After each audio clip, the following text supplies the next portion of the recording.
Sura, Babita, Naharda, all of these place names that are very familiar to anyone who even moves through half a page of Talmud, you will come across these great yeshivas. And these were, especially through the 5th century, the major locus of learning for the Jewish world, eclipsing Israel, of course, after the disasters of the First Roman-Jewish War and then the Bar Kokhba rebellion that unfortunately failed. So once the Jewish life in Israel became extremely tenuous, then the Babylonian families became even more prominent, and they retained that prominence well up into the 2nd millennium. That's the Gaonic period that we are speaking of today. The Jews actually did fairly well in Muslim countries in many ways. We should bear in mind that Islam and Judaism, I want to get a nice, this is kind of a cheesy picture, but the point is still there. The guy on the left is Jewish. It's a photo picture. It's a photo. It's not hard to believe. The guy on the left is Jewish, and this guy is Muslim. What is? Okay. But the idea is we have to.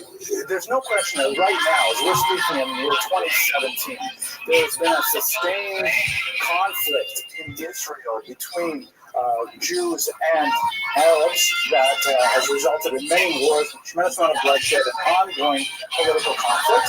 But if we can go back prior to the 19th century, we see that for the most part, Jews actually did pound for pound better in Muslim lands than they did in Christian lands. There were certainly moments of violence and persecution, but the scope and the depth of that persecution is nowhere similar in Muslim lands as you would have by comparison in Christian lands. Again, a discussion for a later class than this, but by and large, we did better in Muslim lands than in Christian lands. I skipped over a slide. It didn't get squeezed in there. Somehow technical difficulties. There's another picture over here that's the same kind of idea. Why is this so that we got along with the Muslims so well? We can point to several factors. One is, first of all, that as a culture, Judaism tends to have much more similarity with Islam than it does with Christianity.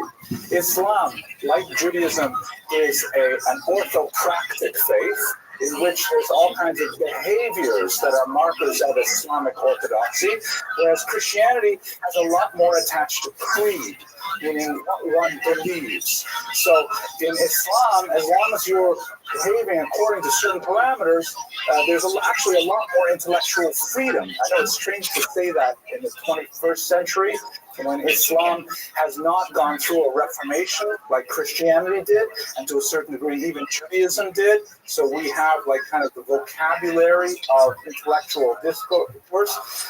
Islam does not necessarily have that in the 21st century by comparison. But, you know, Islam, for example, they all pray 5 times a day. We pray 3 times a day. We have kashrut, they have halal. We have Chinese food, they have falafels.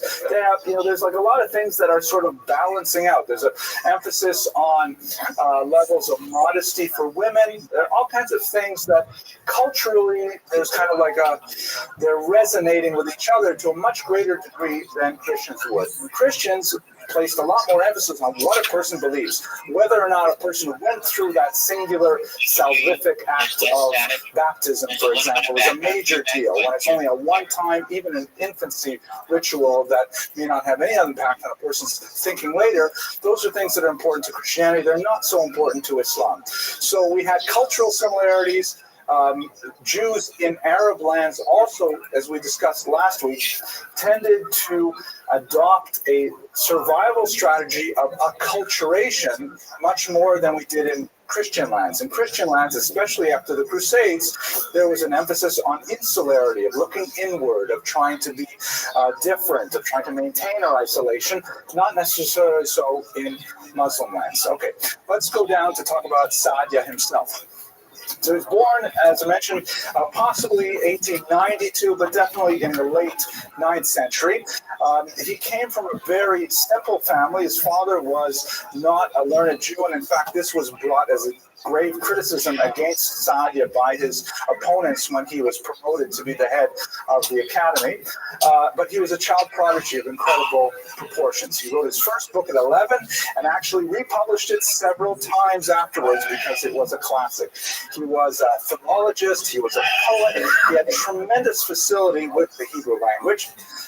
And by the age of 23, he already had an extensive school of students who were drawn to him as a master teacher.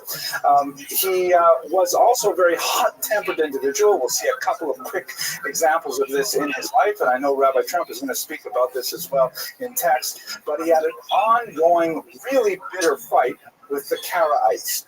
Karaism is a movement that emerged about this time in the same region that rejected the oral tradition. The Karaites accepted the written Torah, the first 5 books of Moses. They considered that binding, but all of the other material, the Mishnah and the Talmud in particular, are rejected. Saadia took them on extensively, and we have a lot of back and forth, nasty literature published as a result. And ironically, we know a lot about Saadia from the surviving Karaite literature.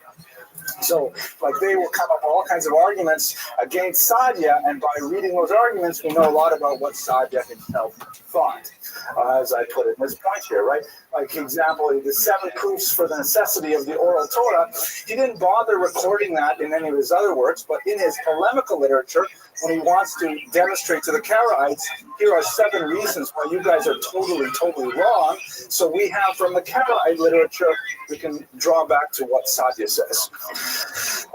He had a huge kind of turning point debate when he was already he'd left Egypt and he had gone to the Babylonian region, and there was a huge debate over the calculation of the new moon.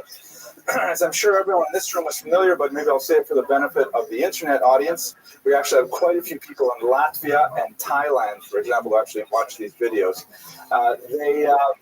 The Jewish calendar is really complicated because it is luni-solar. It is basically lunar, like the Arabic calendar, but because the lunar year is only 354 days long, that means that it loses 11 days every year. Hence, the holiday of Ramadan, for example, the month-long holiday, is in a different season every decade or so. It's moved back, to a different season. But the Jewish calendar has a requirement that Passover be celebrated in April, because that's when you can charge the most for matzah. No, that's not why I wrote it. So, now Passover is called HaChodesh HaAviv, right, or the Chag HaAviv, the holiday of springtime. So therefore, Passover must fall in the springtime. So therefore, the Jewish tradition is to add a leap month every so often. We now have a fixed calendar, but back then there was some debate over the fixed calendar, and Saadia disagreed with the calculations of that month with the major scholar Aaron ben Meir of Yerushalayim. They engaged in a very extensive public debate over this, and Saadia ended up winning. As a result of his dialectical brilliance and his sheer pugnaciousness, he was appointed to become the Gaon of Sura, the head of one of the 2 major academies. This is essentially the Harvard of Babylon, or as many people call it, the Touro College of Babylon, one of the greatest yeshivas in the region, and he was appointed. In his letters of approbation, David ben Zakkai, a very important figure we shall see, said that he is not afraid of any man and does not show, what does he say here? Let's see what I quoted here.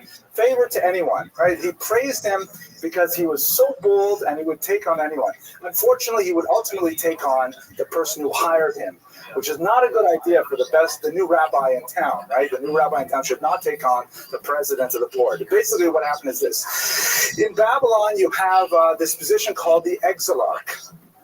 Right. The exilarch term is in Hebrew, in Aramaic, Reish Galuta, the head of the exile. This was a a government position, as it were, a state-supported position, which was given to a member of the house of David, right, from the lineage of David, and the Babylonians recognized that person as the head of the Jewish community. Exil, the word archos in Greek means leader, and exile, of course, like diaspora, exile. So he's the leader of the exile, and he had the right to appoint the chief rabbis of the I have to be careful. The president of the synagogue is in the room, and the assistant rabbi is in the room too. So I have to be doubly careful. We'll just rewind that, and we won't put it on the internet. But the exilarch hired Saadia Gaon to be the head of the academy, and they wrote a contract. And included in the contract was a non-disobedience clause, which Saadia agreed to. And then what happened is Saadia was asked to rule on a monetary case that involved the exilarch, his boss, and Saadia ruled against him. Saadia refused to support his erstwhile boss, which ended his tenure at the yeshiva of Sura, and he was fired. And that was a huge blow for him, and he was forced to endure, I think, 20 years without a position. And during that period of unemployment, he was incredibly creative, and he produced some phenomenal works which have lived for a millennium as a result. So there's like a hidden bracha in this sudden unemployment. What kind of things did he contribute? We're going to see some of the texts from Rabbi Trump, but just to break it down to 6 basic areas. Lexicography, he did a huge amount with Hebrew grammar. He let us understand what's going on with the Hebrew language, which again is an extremely important thing. The language was not codified nearly to the degree we have in the 20th century. Great titles like Explanation of 90 Difficult Words, also known as icebreakers for Babylonian parties. A rhyming dictionary, the Song of the Letters, that was like a poem about what each of the letters meant, what they had to say, building on a tremendous Gemara and Shabbos Kuf Dalet. He wrote the first siddur, the very first actual liturgy in a printed form, a manuscript form that we have. Biblical commentary, of course. The Rabbi Saadia Gaon on the Talmud is fascinating. The polemical literature against the Karaites, we already mentioned. A lot of halakha, and finally, philosophical works, which is Potts' most best known, that I included in the, yes I did. We'll just go through this here. One of his most important books is this codification of Jewish thought, the Book of Beliefs and Opinions, in which he writes in this Kalam Mutazilite style of the numbered paragraphs, this is what we believe. This is emistic, what we actually believe as Jews. Of course, the Rambam will disagree with a lot of those points, and we'll have lots more literature to continue with. So that's my very quick overview of the life of Saadia Gaon, and now we're going to have an introduction to his thought from our esteemed Rabbi Trump. And it is a distinct pleasure to follow that. Let's try to get the other side of the equation. We are essentially these evenings trying to meet people we don't know, we haven't met. We're not going to meet within this world, but hopefully after a little bit of time that we spend together, we'll get to really know who they are. Because although they've been gone for a very long time, we get a sense of who they really are through where they came from, through their backgrounds, and through what they actually say. Hopefully you get a sense of the voice. What I like to do is I like to piggyback on some of the ideas that Dr. Abramson talked about, and let's see examples of what he actually did. Let's see examples of how he expressed himself in the words he uses. So we're going to go through 5 different domains. We have the texts in front of you in the packets, but they're also going to be on the screen as well. We're not going to read all of them. Inside, we're going to read some of them. We're going to deal with 5 different aspects. His parashanut, how his pirush on Torah, his idea, his polemics, as Dr. Abramson mentioned, as it relates to Karaites, his halakha, as a halachic leader of the generation, his siddur, and we're going to talk about his philosophy as well, just as examples of what Rav Saadia Gaon did. Now, it happens to be some people add in the Rav Saadia Gaon. It's not really necessary, as Dr. Abramson admitted it, because Gaon itself is the term for the greatest rabbinic post of the time, right? So it isn't really necessary, but you'll notice in some books today I'll have Rav Saadia Gaon as well. It's sort of like adding, Hillel and Shammai, sort of adding Rav Hillel. So it detracts sometimes to say that. But nonetheless, let's jump straight in. So the first thing is I'd like to start with is actually in his Parshanot. But I was going through a lot of the work, and I came through a fascinating story, which I really think he says something about him. This is a story which is actually related by Rav David Azulai. Right? So Rav Azulai says a very interesting thing, the Chida. He says a very fascinating story about Rav Sadia Gaon. So here it goes. Ready? So he says he recounts the following. He says that Rav Sadia Gaon or Sadia Gaon one day was having an interaction with a tailor. He said to the tailor, "How many stitches did you stitch today?" And the tailor's response was, if you go into the text itself, he says, "Achayat heshivon," and the tailor responded,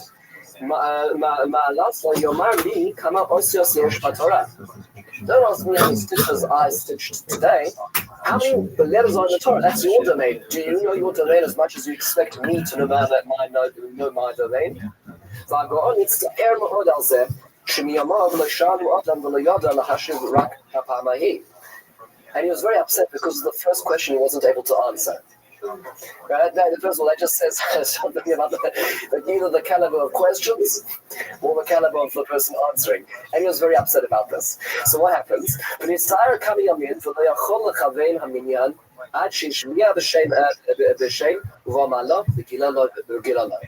happens was is that he recited the name of Hashem in some way, and an angel came to reveal to him the number of letters.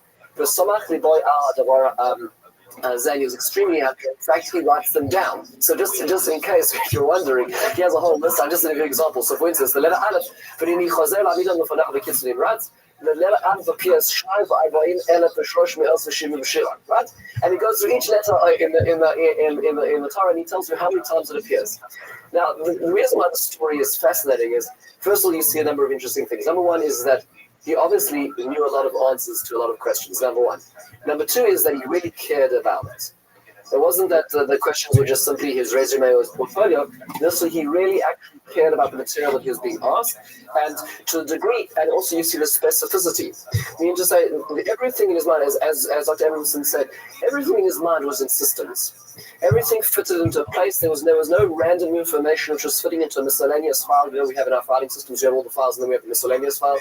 There was no miscellaneous in his type of thinking, and this is the type of thinking that we see coming out from Rav Sadia Gaon. So let's turn to his Parshanot itself. As we do this Ramban, first thing you want to know about a book is, where do you go? Read the introduction. It's the instruction manual. He's telling you what he wants to do with it. It happens to be Sadia Gaon had two Pirushim on the Torah. One is called the Pirush HaKatzar, the short explanation, and one is the Pirush HaAroch, the longer explanation. Unfortunately, we don't have much of his Pirush HaAroch. It's not extant in its full. We do have much of the Pirush HaKatzar, the shorter explanation. They differ slightly. The audience of the Pirush HaKatzar was actually the Hamon, not even Jewish people. It was really a basic understanding of the Bible. And part of the reason why that was important was it was important, he felt, for the masses, Dr. Emerson said, to have access to the real meaning. And in his mind, there was no gray area. It was black and white. He wanted people to understand exactly what the Torah meant, and he therefore translated it, as you'll see in a few examples. So here's what he says when it comes to his introduction to his explanation, and it really gives us a very fascinating insight into him. Now, it's interesting, as opposed to Ramban, the focus of his Pirush is not going to be overlaid on Rashi. Why is that? Yeah, because Rashi is not born yet. So Rashi is certainly not the centerpiece of his Pirush, but he does say the following. This is really something which is emblematic. The more you read of Rav Sadia Gaon, the more it corroborates itself. Everything is completely self-substantiating. Everything is completely instated. So this idea affects his philosophy and his linguistics and his polemics. Here we go. So the Sefer Torah is there. So you, reader, you're about to engage in reading this Torah, because I'm just helping you read it. You're not reading me, you're reading it. So I'm helping you get access to it.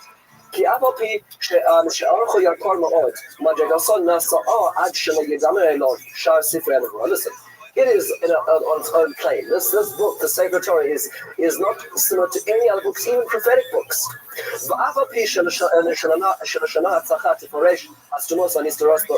Even though its language will explain very, very impenetrable ideas,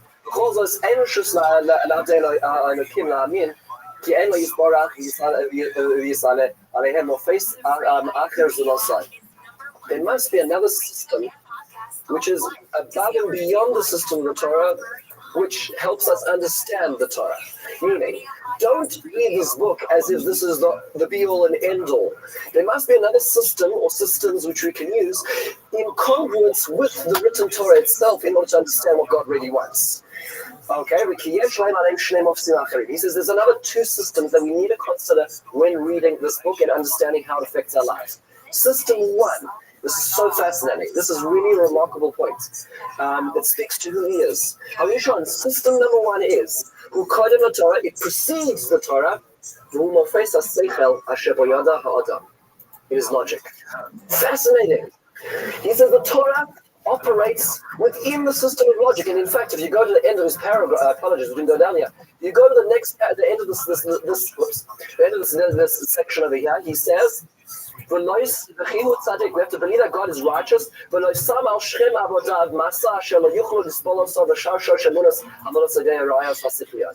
Hashem would never have placed a system of Torah into our logical realm that doesn't work with our logical realm. He would never give us something which is illogical, which doesn't work with it. And he gives two examples. Tzedek v'yosher.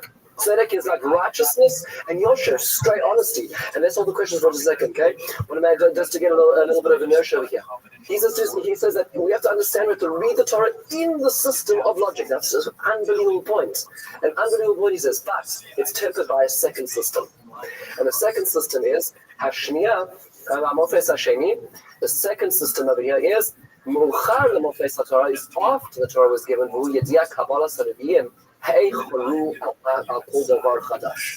he says it is how the rabbis had the tradition of how the system works. So he goes on to say, how to perform those commandments.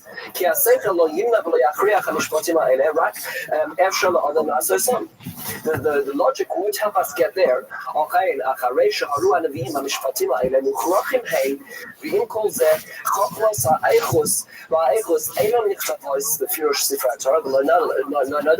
These traditions of how to do it are not written in the Torah. So he gives examples. The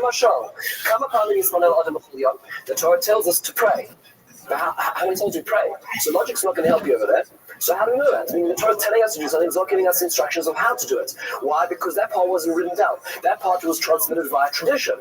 So obviously there must be a tradition. Interestingly enough, footnote over here, when you read the introduction to Siddur, he tells you how you know that. He actually records that in the Torah it talks about 18 people praying. And he says, of course, that's the format of the 18 brachos. Right, in fact, there's one of his 5 reasons, because he has 5 paragraphs of reasons why there's 18 brachos in Rosh, and that's one of them. Okay, so as an example. And he says, what does it mean? You give charity. So what type of charity? How much? From what? In cash? Whether it be in labor, in time, in energy? How does that work? What malacha is it not to do on Shabbos? You can't transgress Shabbos or it's a capital punishment. But what's the halacha? So his point is that you have a system which precedes and a system which follows, and these two systems regarding themes of understanding all Torah. And of course, over here, embedded over here is, of course, his response to the Karaites. You only have one system, that is logic and Torah. You don't have the other system, which is tradition. And that's you see over here something which the ability to balance that Greek philosophy, the logic, pure reason at the same time as tradition, and that's where he stands. Let's take a very quick example of what his Pirush HaKatzar looks like. Here's an example of what the Pirush HaKatzar will look like. It's a short paragraph just to be found at the bottom of page 2. On the screens over here, he will essentially quote a pasuk, and he will give a little explanation of it. So let's take an example. So this is after the Bris Ben Abasarim, the covenant that Hashem has with Abraham in Bereshit Perek Yud. This is Vayachal Ledaber Yitzay Vayal Elokim El Avraham. God finishes speaking to Abraham and he ascends. So now here is Ras Hajigon Vakasher Kilav Medaber Itoy. Yisromeim or Elokim Me'al Avram. As God finished speaking, the light of God ascends. What is Sadiagon added to the pasuk over here? What has he helped us with? What is he trying to transmit to us extra? And his explanation, very, very terse, very simple. Well, so what he said over here is, so what specific word over here is the additional word that he's adding to this pasuk, and that is or light. Why is he saying that the light of God ascended to heaven? Couldn't we understand that God, in whichever vehicle God decided to ascend to heaven, God ascended to heaven? Why is he adding in the word or? Because what he's doing is he is now, based on tradition, we know that God, this is what's called an anthropomorphism, where God is being described as doing a human action to ascend. So he is moving away from that ascent, like Onkelos will do in a week's time. He is moving away from anthropomorphism in this particular case. So he's inserting tradition into his explanation of the Tanakh. That's an example of one of the systems, the Morphes Hasheni, which he talked about over here. And he's making it very clear. Remember, in Rav Sadiagon's terms, everything is black or white. Everything is very clear. There's no gray area. And there's no anthropomorphism. Therefore, it's the Oilokim, the light of God, or the cloud of God, or whatever else God is represented in. There we go. So that is an example of the Pirush HaKatzar. One specific idea. Let's go into polemics over here, because as Dr. Abramson said, he was a fierce arguer on the side of traditional Judaism, and that expressed itself in many of his explanations. So here's an example of his Pirush HaAroch. Famous pasuk tells us in the Torah, one of these, which is still practiced in the culture of Islam, more literally, is ayin tachas ayin, shayin tachas shayin, yad tachas yad. So Torah tells us that should you remove somebody else's hand, then what happens is you have a very simple quid pro quo, and you have your hand removed at the same time. And if you remove their eye, their eye is removed. Now, interestingly enough, is this in practice in Judaism, traditional Judaism from time immemorial? Is this something we practiced? Never, right? This is the Gemara tells us that the Gemara actually tells us that this means money, the monetary loss that a person experiences by losing a body limb through your interaction is what you pay them back. Okay, as the Gemara tells us. So in his Pirush over here, this is a quotation of Rav Sadiagon, and he says the following. Let's take a quick look at over here. He says the following. He says, look, this just doesn't work. It can't be that you're removing the person's eye. Now, why? If you had to finish the sentence, why? What would you say? Why it isn't? Because why? Why is that we do not practice this? Okay, so once again, so the reason that the Gemara gives a lot, the Gemara Baba Kama has a whole laundry list of reasons. What he does not do is he does not quote the Gemara Baba Kama. What does he go to? He goes to logic.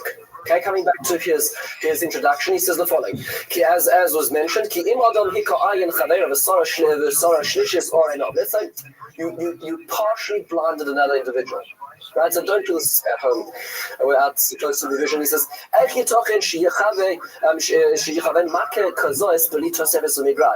how are you going to get the exact precision? How are you going to blind them to a third of their vision? To give it back to them. He says, what happens if you excessively blind the person? Right? What happens if you talk about burns or beatings, So how exactly do you approximate that kind of thing? He just says it's an impractical measure to be able to impose. So what's he using to prove that this cannot be logical? This cannot be as its pshat would indicate? Logic, right? So he's not going to tradition because the people he's interacting with don't believe in that second system, so you have to deal with logic. Let's take it, and he goes further, then he says the following. He says, Amali ben Zuta Hatzidoki. And he now records a conversation he has with an individual called Ben Zuta. Ben Zuta was a Sadducee, which Sadducee in the times of the Gemara were the people who adhered only to the written text. And in his generation, as Dr. Edmondson mentioned, they were Karaites. And he says, so the Sadducee said, well, there's another passage that which seems to indicate if you inflict a wound on another person, you will get it back. Sounds like the Torah itself is very much for might is right. Let's apply that. And the Rav Sadiagon responded, a very specific linguistic note that he says, another Sadducee, Ben Zita, respond to him, Ben Zita, the same one, And he goes on for a linguistic argument, and finally he closes it up by saying, later on in Tanakh, you believe in Tanakh, right? Yes, you agree with that? Absolutely, because you're a Kairat. So now, later on in Tanakh, Shimshon was wrong. People did terrible things to him, right? When he married his first wife, and this is before Delilah. He married his first Philistine wife, and they tricked him, and they did terrible things. They took away his wife, and then they killed her family, and a whole bunch of terrible things. And he says, I'm going to do to them as they did to me. He didn't take away their wives. He didn't burn down their houses. What it means to say is, I'm going to exact justice from them. And then the conversation goes on, and the Sadducee says, the Kairat says, is it worse to be a poor person? And what happens if the person is poor and you're trying to exact money and you can't get money out of the person? And Rav Sadiq says, poverty is something which changes, blindness doesn't. And what's fascinating about this entire discussion, which is between Rav Sadiq and this particular Kairat, is it's all within the confines of logic, not tradition. Because again, the conversation he's having is with a person who disregards tradition. So therefore you'll see times in his pirush where it'll be more inducing the tradition or more inducing logic, depending on who he's recording. He has a specific case in his writings of this Ben Zutta individual, which is it has risen to a degree where he felt that he needed to reach out in terms of polemics. That's one specific example which the Karaits have. In terms of halacha, one of the biggest jobs that the Gaon had, a person of his stature, was to answer all the letters of all the questions of all the people in his under his jurisdiction. And you have to remember, there were not, as Dr. Edmondson said, there were not a lot of yeshivas. There was Surah Pabadis and Arda. It was the main areas, and all letters, all questions would be essentially funneled through these yeshivas. So although his job, he did lots of things, a lot of it was tending for the flocks abroad. And here's an example of one of his books, which he has. This is the top is actually, if I'm not mistaken, in Arabic, and the translation is Sifrei Rabbi Gaon Ben Yosef Piyumi, and it is with the additions of Naftali Yosef Dirensberg, who is now who's now publishing this. So this is an example of some of his responses. So let's just take one example of the response that he has. This gives you a sense of what's going on in culture today. He has a fascinating question he was asked. This is a short one. He says, Shalton, you asked me, Bar Yisrael the Yahad Rivsa Lagoy Shari or Asur, a Jew who's giving to a non-Jew, can they loan to a non-Jew with interest or not? Is it mutar or asur? Is it permitted or prohibited? Is rishus the shamute or no? Or no? Do you have the permission to excommunicate such a Jew? Meaning, not only is it good or bad, but is the question's leaning towards it's really bad. Is it bad enough to excommunicate such a Jew? This question is fascinating on numerous levels. First of all, what language is it asked in? Aramaic, because he's living in Babylon at this point in time. Okay, so this is why it is very important to. This is the lingua franca right over here. But more than that, I apologize. There's Arabic, but it is asked which I would assume is still in some form of usage at this point in time of Arabic. Number two, it's an interesting thing is that it tells you a bit of an interesting relationship between the Jews and the non-Jews. Those questions already leaning in the direction of assuming not good, right? Do you have the permission to excommunicate such a Jew? This would never be a question asked in England at this point in time. Okay? Actually, in fact, at this point in time, I'm trying to remember when the Jews arrived in England. I don't think the Jews were in England, but let's say a century or two later when the Jews were allowed into England, the only way the Jews were able to survive was as moneylenders. That was the only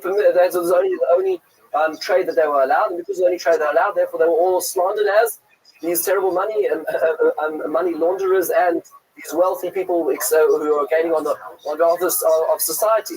Under Islam, it's a very completely different picture at this point in time, which is a fascinating point to ponder. So here's his answer. He says the following. He says, "Hechin chazina deribis degoy kilo." Hechin chazina. This is what I would suggest. Said Sadia Gaon. 1 second. Yes. Okay. I'm just getting into it in the actual text in front of me. It's a little easier to see this one. Here we go. He says. Deribis degoy kila v'leika l'shamute derachmona lo aser b'oraisa l'miton deribis legoy. Look, the Torah didn't explicitly outlaw it, so you can't put a person in excommunication status for that. It says don't use interest against your brother. And there is an ability you can, if need be, to take usury, to take interest from a non-Jewish loan. By the way, this is not seen in terms of where you put the default. Does that mean to say that we're allowed to take advantage of other people, or we're allowed, or in the Jewish system they've got to take it out? Meaning, so what's the default? Default loans are that loans have interest. That's how you earn money. Money and time are worth money, or worth something. So the Jews are given dispensation out. Does not seem doesn't mean to say that you shall go take advantage of non-Jews. It means to say that the normal system of the world is in place in relationship to a non-Jewish loan. He says, and he goes on to quote a Gemara, and he says, a person who's careful about their matters should not loan to a non-Jew with interest. That's what he suggests. He goes on to say, based on the Gemara, which he quotes about Mitzvah, that the Gemara concludes by saying, "V'tani Rishon Vayocha Omer, Kol sheyesh loy ma'os u'malvios on the loy berivis, shaloi berivis, Olav HaKosav Omer, Kaspo lo nosan b'neshech." A pasuk in Tehillim describing a very special or pious individual is a person who never uses interest. And he goes and says, he's not even going to use research guard. So it's a non-Jewish person. This is very fascinating because this is indicative, first of all, of the types of questions we get. It is contract questions, death and inheritance questions. This is embedded among them.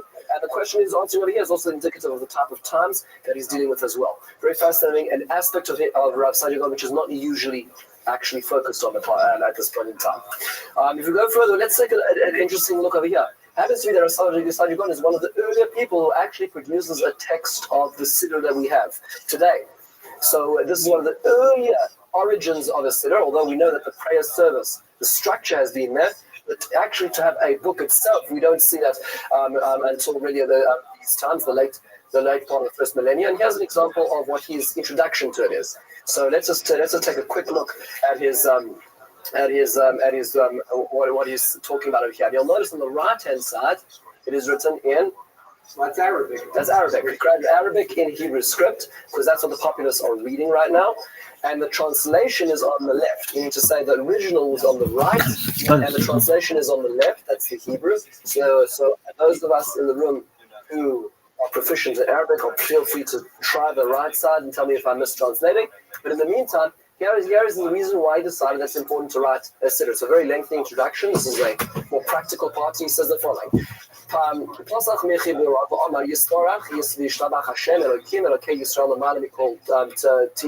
Hashem is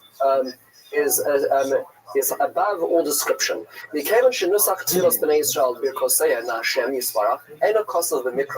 Since we cannot find in our actual scripts the prayer service itself, the actual words we say on a daily basis thrice, he says, therefore, as many aspects of the Torah not written in it. Coming back to the notion that the Torah is tradition and written, right? This is an example of tradition. Okay? Therefore, it's necessary to have this as part of the tradition.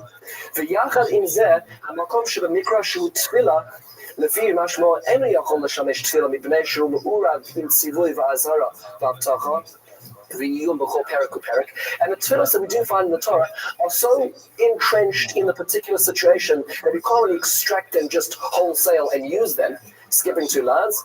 And in both of these things, kolomar, b'tefillah uvebrachos, when it comes to both tefillah and the blessings we say, samchu al ma shekiblu ha'anashim b'mesorah miliviyeh Hashem. There were two sets of traditions about tefillah. What were they? There were two traditions of prayer, one during the time that we lived as a sovereign nation in the land of Israel, one in the times of Goddess. He gives an example actually earlier on in his introduction where he says, for instance, with a bracha which we said to Kaba Shafar Gadol, what we call Kibbutz Goddess, that everybody should be brought back to the land of Israel, he indicates that that was only a tefillah which was said, of course, in exile, but it was in fact the prayer which supplanted that at the times of sovereignty was they have succeeded our wars. Fascinating, right? Two sets of tefillos he indicates. Therefore, it's important to bring these all together, to congregate them. And to write them down. Well, in fact, why is it so necessary now? Why out of all centuries do I need to do it now? Three things are happening as I watch it, says Rav Sadia Gaon. Haznacha, abandoning the prayer. V'ha'osafa, additions to the prayer. V'hashmata, and leaving out sections of prayer. And I'm concerned that there's going to be abrogation of the tefillah, so I'm going to now create the canon of what it's going to look like based on the original tradition. And he goes on to talk about when he moved around and the hashmatot and the omissions which he was seeing in society at this point in time, which therefore catalyzed his need to write the Siddur. And today we can thank ArtScroll and Koran and all the other printing companies who are doing such a great job with the Siddur, can thank 1,200 years ago, essentially, Rav Sadia Gaon for starting the process of canonizing the Siddur as we have it. Another very important aspect of his work. Coming to we left out, I didn't have a chance to get to his dictionary, the 90 words. One example of one of those 90 words, just as an example, is he says the word pre-Eitz Hadar. Remember, the Torah tells us that on Sukkot, one of the things that the commandment is to shake or to lift on Sukkot is pre-Eitz Hadar, this beautiful fruit. Now, how are we supposed to know what that is? You know, you go to the supermarket and you ask for pre-Eitz Hadar, what are they going to give you? So you know, it's the word Hadar, if you in Arabic, actually means a citron. Okay, so how do we understand it is we go to the Arabic, which is a beautiful example of the logic system also superimposing itself on the Torah system, as he mentions in introduction. As an example of how he uses the culture around him to have access to the Torah itself. One last idea, and this is in philosophy. Of course, his magnum opus is Emunat V'Dayot, his book which talks about belief and opinions, which is exceptionally dense and hard to access book. But here's one example of something which has transformed the way we look at philosophy and is in fact still our belief system today.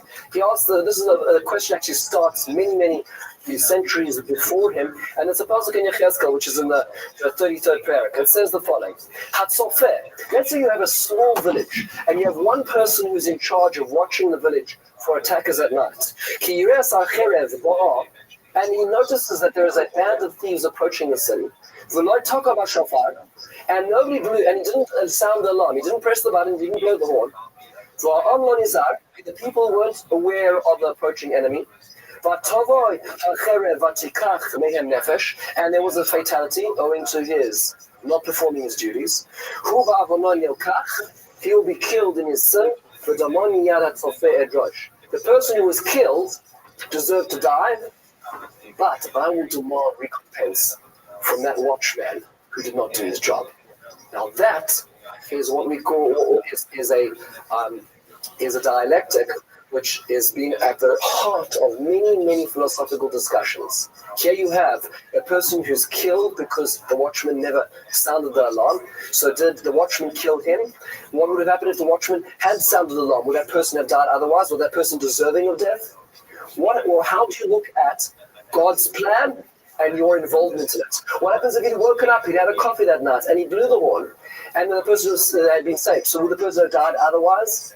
That's the question which has been plaguing us for centuries. Here's the simple explanation.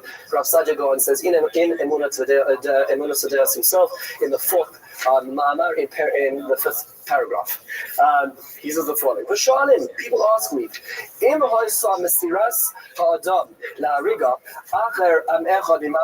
so let's say a particular individual has a spiritual X on their head.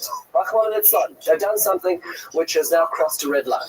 So in God's books, that person is walking dead. Or they deserve some sort of form of challenge from God. So what happens when you have a particularly evil individual comes along and does the job for God? They perform a Welcome. operation. What up, Pam? This particular thing, How are you, Zegu? It actually kills all these prophets. Zago, how are you? Yo, can you hear me? Zago, what's good? No one wanted to talk to you anyway.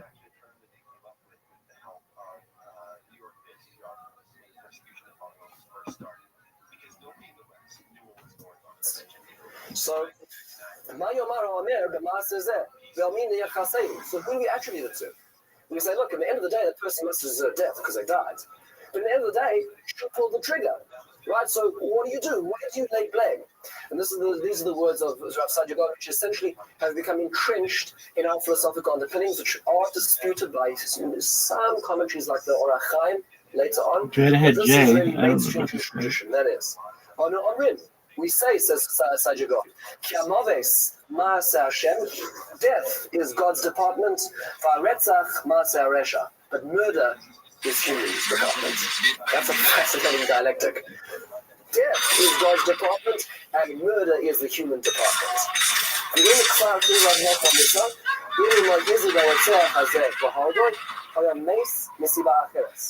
He will die somehow in another way. The word was best very in. But you don't want to be that soul. The point is, and this is a famous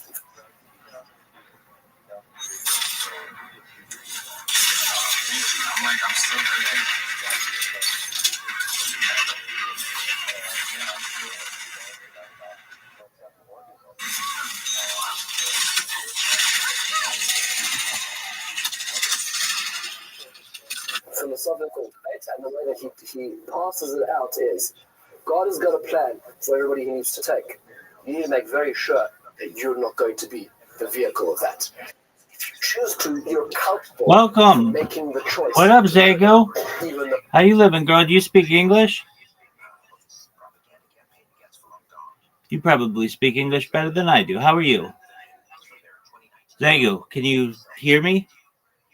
How is your day going?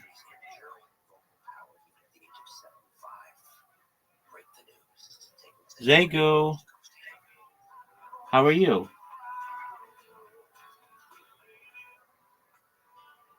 Zago, hope you're having a good day. the death was not in your hands. Which means to say, essentially, if you take a crime scene and you split it into two, and you see the person pulling the trigger is what the person is responsible for, not the death. That's what Rav Sadyagov is essentially saying here. And he talks about it in more specific terms, let's say about thievery or loss. And this and the reflection of this on a responsible daily basis is that when something happens to us, I was driving down the road a few days ago and a stone hit my windshield, and a small crack which every day grows bigger. So I can get up there, I can curse and think about that terrible person who on the other side of the street was driving too fast and must have shot up that rock at me, or I can say no. What he did, in this case, had nothing to do with me, was his business. What happened to me is God's business. And passing out reality, therefore, actually now separates other individuals from their harm that caused you, and rather it's your relationship with Hashem, which is a completely different way of looking at life. This is an example of what Rav Sadyagov does in his philosophy. So all we did is just to get a brief mapping out of what we did. We followed to Rav Sadyagov through some thoughts in his introduction to Parshanot, the two systems he adds to understanding Torah. We looked at it as it expresses itself in polemics as he relates to the Karaites, in the specific instance of Ayin Tachas Ayin. We talked about halacha, and we saw an interesting historical aspect of his life as he responded, his contribution of the Siddur as we have it to today, and finally his philosophy, and one very specific example of how that affects our day-to-day life today and mainstream Jewish tradition. I hope this has been something which helps us gain at least a little bit of a foothold in the life of somebody who changed our tradition. Thank you very much. That was great, Rabbi. I really enjoyed it. I learned a lot. I forgot to mention one story just to sort of humanize this superhuman individual. You'll recall that he was fired by the president of the academy, right, the Exilar, David Ben Zakkai. It happened that many years later, after he was fired, spent 20-odd years with unemployed, David Ben Zakkai passed away and left behind a young orphan child. And Rav Sadyagov took the child into his own home as his adopted son. So even though he could have had tremendous bitterness against David Ben Zakkai, he nevertheless showed tremendous kindness to his son, who grew up being very devoted to Saadia Gaon. That's beautiful, and that really is sort of. The producer price index, which measures how much it costs to make certain goods, went up by 0.9% in July. Thanking our sponsors, Sharon and Alan Rosenberg, on the occasion of the Shloshim of Sharon's mother, Leila Basa. Blocking an effort by the White House to defund schools with DEI programs. Tammy Trujillo has Thank you for the great support of Cora, and again, thank you very much everyone for coming. Tonight we're going back in time significantly. We started this series with Rashi because whenever you're learning Torah, of course, you have to start with Rashi. And we're trying to work around some of the major commentators over the first 6 weeks, and then as we move on, we'll explore, God willing, more esoteric commentators as well. But today we're going to look at perhaps the most significant and certainly the most antique of the commentators, and that is Onkelos. Onkelos has a fascinating biography. We only have a few snippets. Dog doesn't consent. Are, quite illustrative of a very unusual personality. Dirty. And he is significant primarily because it's not a commentary that he's written. He wrote a translation. And as Rabbi Teitelbaum will speak about in his half of the presentation, this is live, I'm going to shit this translation is in itself a commentary. I believe it's Ibn Dowd who says, "Show me a translator and I'll show you a liar." Because translations in themselves have to choose one of many different meanings of text, and that in itself is denying the other possible translations of a given word. So Onkelos is always printed on the margin of the text in contemporary Chumashim. It's a translation into Aramaic of the Hebrew text of the Bible, and reading Onkelos is actually a religious requirement far above Rashi and many of the other commentators that we shall see over the course of the next 50 odd minutes. So let's go straight to his biography. The first thing I have to tell you, and this is, I have to say, a little bit of an anticlimactic statement. We're not sure who Onkelos is. There are two candidates for the title Onkelos. There is a figure we know popular as Onkelos, and there's also a figure known as Aquila.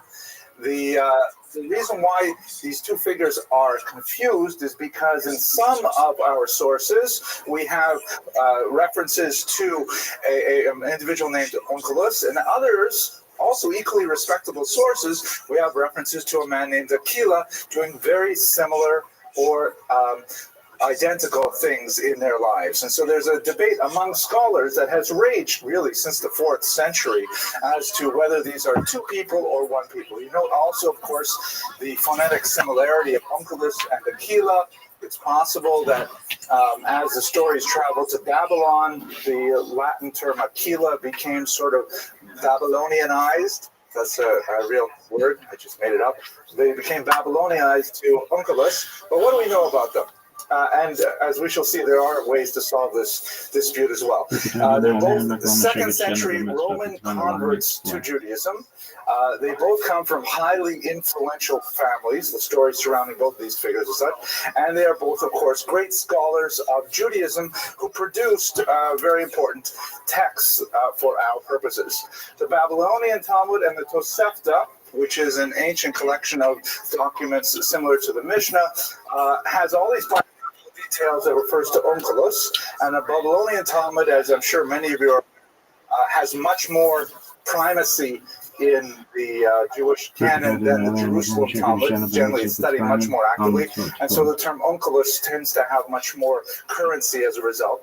But in the Jerusalem Talmud and in Midrashim that can be dated specifically to Israel, the name used there is Aquila. So there's a lot of questions about exactly who are we talking about.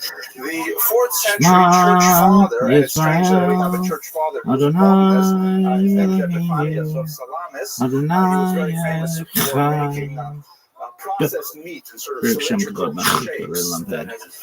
Thank you. I'm glad some people are paying attention. I just made that up on the spot. You can tell, spontaneous humor. But Epiphanius of Salamis was a church father who was involved very much in Jewish ecclesiastical history, and he argued that it's the same person. Onkelos and Aquila are the same person. Their names were just pronounced differently, and they're confused.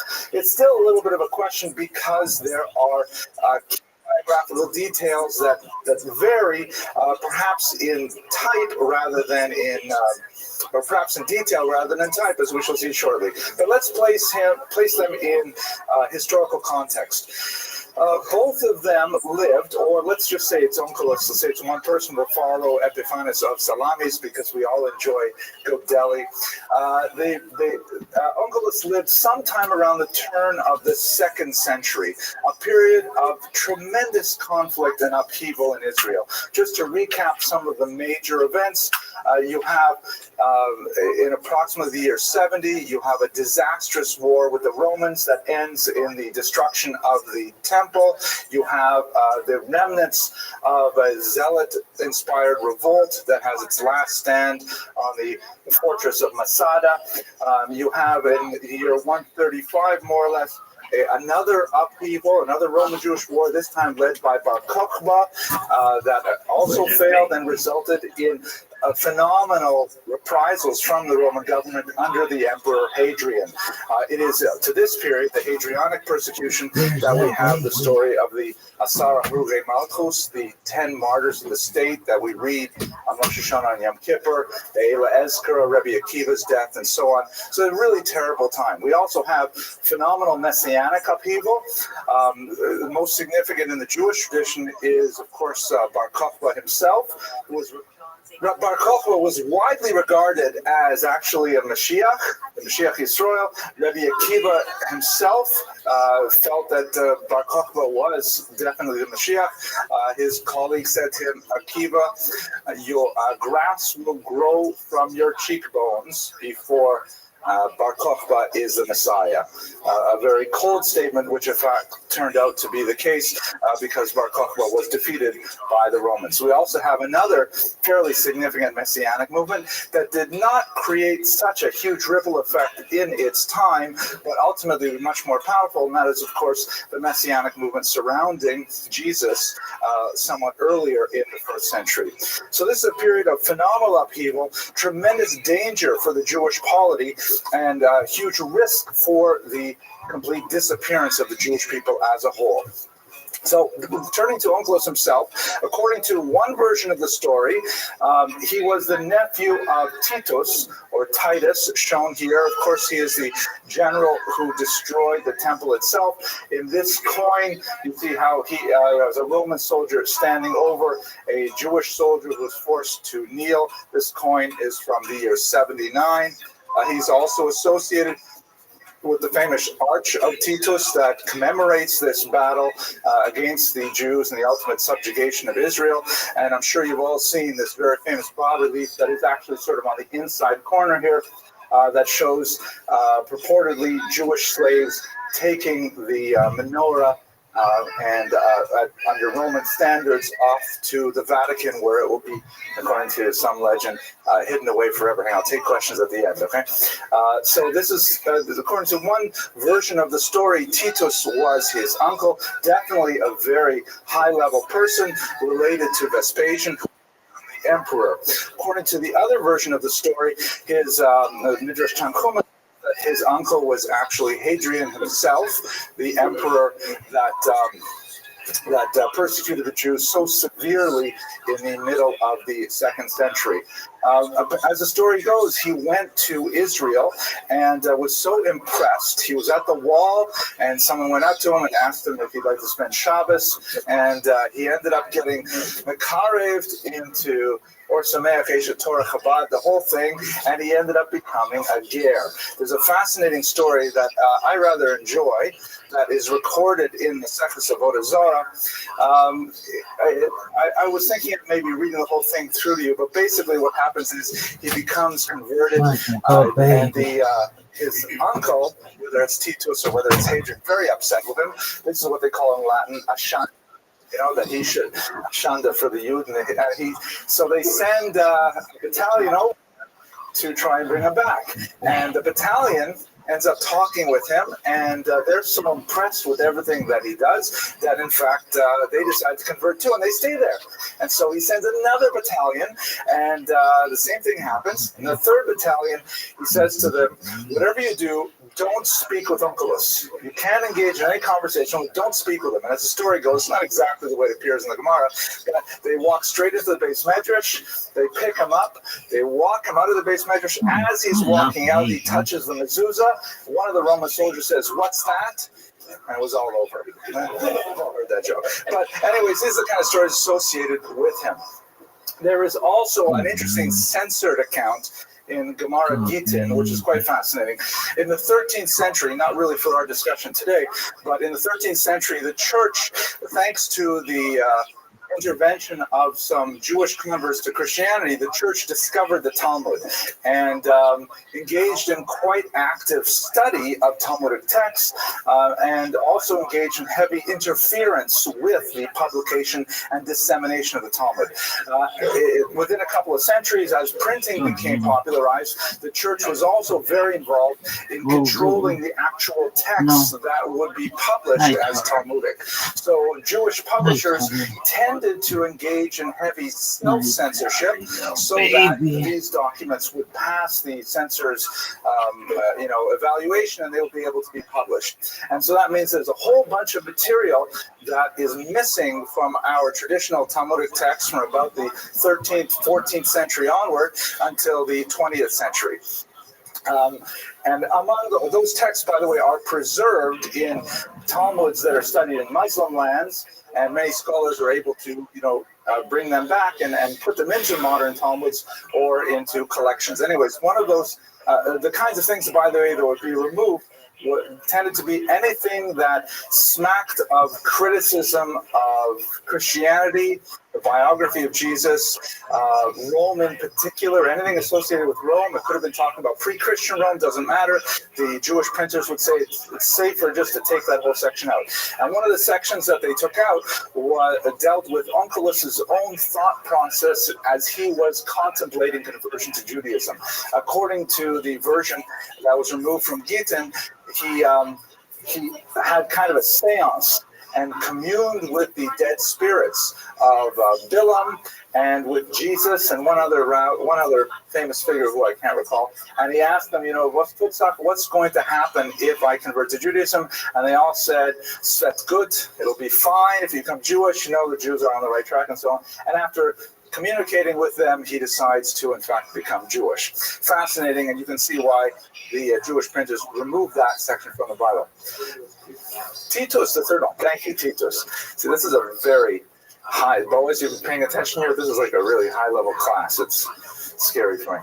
The Roman Empire, we also have to place the context of the tremendous pressure that Onkelos must have felt by joining this strange people under these conditions. I just want to take a minute to give you the contextualization of anti-Semitism. I really would like to speak a lot more about this, perhaps maybe Tisha B'Av or something like that. We're going to have a longer discussion. But scholars have basically identified 4 distinct ideological periods of anti-Semitism. They're all really quite different. I'm going to give you all 4 right now, but we'll speak a little bit longer about the Roman period in particular. The first period of anti-Semitism is generally known as classical xenophobia. The word xenos in Greek means stranger. Xenophobia means fear of the stranger, fear of the different. And the Jews were clearly a highly distinctive and unique people in the ancient world. And as a result, a lot of hatred was directed to them. We'll unpack that after we go through the next 3 very quickly. The second period is early Christian anti-Judaism, and this really evolves in the early 2nd century till about the turn of the millennium. This is essentially a dispute between religious movements. It is born out of the unique daughter relationship of Judaism and Christianity. As Christianity is struggling to identify itself as don't show bad things in the stream. It criticizes Zago, warning you. the original faith. As Rosemary Radford Luther, a very important Protestant theologian, once said, anti-Semitism is the left hand of Christology, by which she meant that as the early Christians wanted to promote Especially with Christianity, animals. one of the major tools they had was to demote Judaism at the same time. Just like a daughter striving to achieve her own independence has to somehow criticize her mother in order to emerge from the cocoon of that protective maternal shell. But at this point, early Christian anti-Judaism is largely nonviolent. It's largely ideological. Imagine kind of like debates between rabbis and priests. Those kinds of things go on in this period. The third period is when anti-Semitism kind of goes off the rails, and that's medieval Jew hatred. This is something that begins around the turn of the millennium. It really gets a lot of energy with the 13th century, and this is where certain beliefs that are just completely pathological, the idea that Jews drink Christian blood, that Jews engage in vicarious crucifixions of an imaginary Jesus once a year on Passover, all kinds of bizarre, folk ideas sort of anti-Semitism. It becomes much more violent. And as I wrote in one of my articles, it's at this point, by the way, that it tends to change genders as well. Early Christian anti-Judaism, the vocabulary is very much about the female, about women, about representations of ecclesia and synagoga.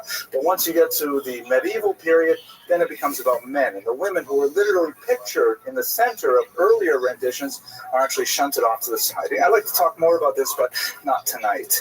And the fourth period, which we enjoy still today, is a form of anti-Semitism that is born out of the late 19th century. And anti-Semitism as an ideology is quite fascinating because it's somehow like a virus is able to adapt itself to the unique climate of its host. And it's able to find those kind of like tags to affix itself as a cancerous growth. I'm sorry to use so many medical metaphors when there's so many medical doctors in the room. But the idea is the virus is able to adapt to its circumstances under very uncanny means. So, for example, as religion declines with the Enlightenment, let's say 17th to 18th century, and all of these ideas of deicide killing of God and of, in league with the devil and all kinds of things that people no longer take seriously anymore, anti-Semitism becomes secular, and it acquires two distinct characteristics. It becomes very racist in nature, attaching itself to the body of ideas that the Jews constitute a unique race, separate from other races. And our genius, by the way, as a race, is supposed to be that we are parasites, that we are able to live off other beings until we suck away their energy. Move on to a new host. And at the same time, with racism, there is the idea of a conspiracy theory, that all Jews are locked together in this conspiracy to enslave Christians. So those are the four basic periods. But if we focus on our task right now, which is classical xenophobia,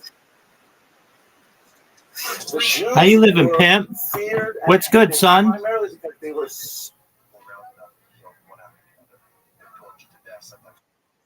Drew Toman, how'd you find out about me?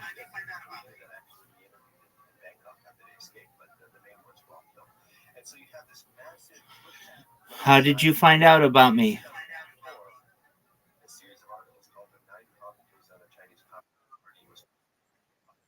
Okay, very cool. How are you? Excellent. We're just watching Jewish history lectures. Feel free to enjoy, my friend. You're welcome. So different from the Romans. And let's place this in the context of Onkelos' conversion. The Romans took off very few days during the year, especially if you were a slave, which was most of the Roman population. You would have off the emperor's birthday, vernal equinox, just a handful of days a year. The Jews were accused of being slothful, lazy, because we took off 1 day in 7. Can you believe it? 1 day in 7, we refused to work, we refused to handle money, we refused to engage in commerce. That was just seen as intolerably lazy. We're unproductive kind of people. We were accused of being impious at the same time because we refused to participate in the civic religion of the day. We refused to just perform the very basic obeisances of just bow down to the idol. What's the big deal, you know? Like, if you can imagine going to a baseball game and there's some guy who refuses to stand for the national anthem. Right? There's a lot of criticism directed at that person because just stand up. What's the big deal, right? So we Jews, we refuse to do these kinds of things that were markers of basic citizenship in the society. We were accused of being clannish, of refusing to associate with non-Jews because we would not eat with them, we would not drink wine with them, we wouldn't eat their food. We have our own kosher food. We wouldn't drink wine with them because of the laws on touching wine that's not completely ruined by boiling. That was a joke too. I thought it was funny. What was the last thing I was going to say, Boaz? We were accused of being misanthropic, of hating humanity, primarily through circumcision, which was considered such an offense to the Romans, especially because of the Greek love of the human form, the human body. All right. So imagine this is the kind of environment in which Onkelos converted.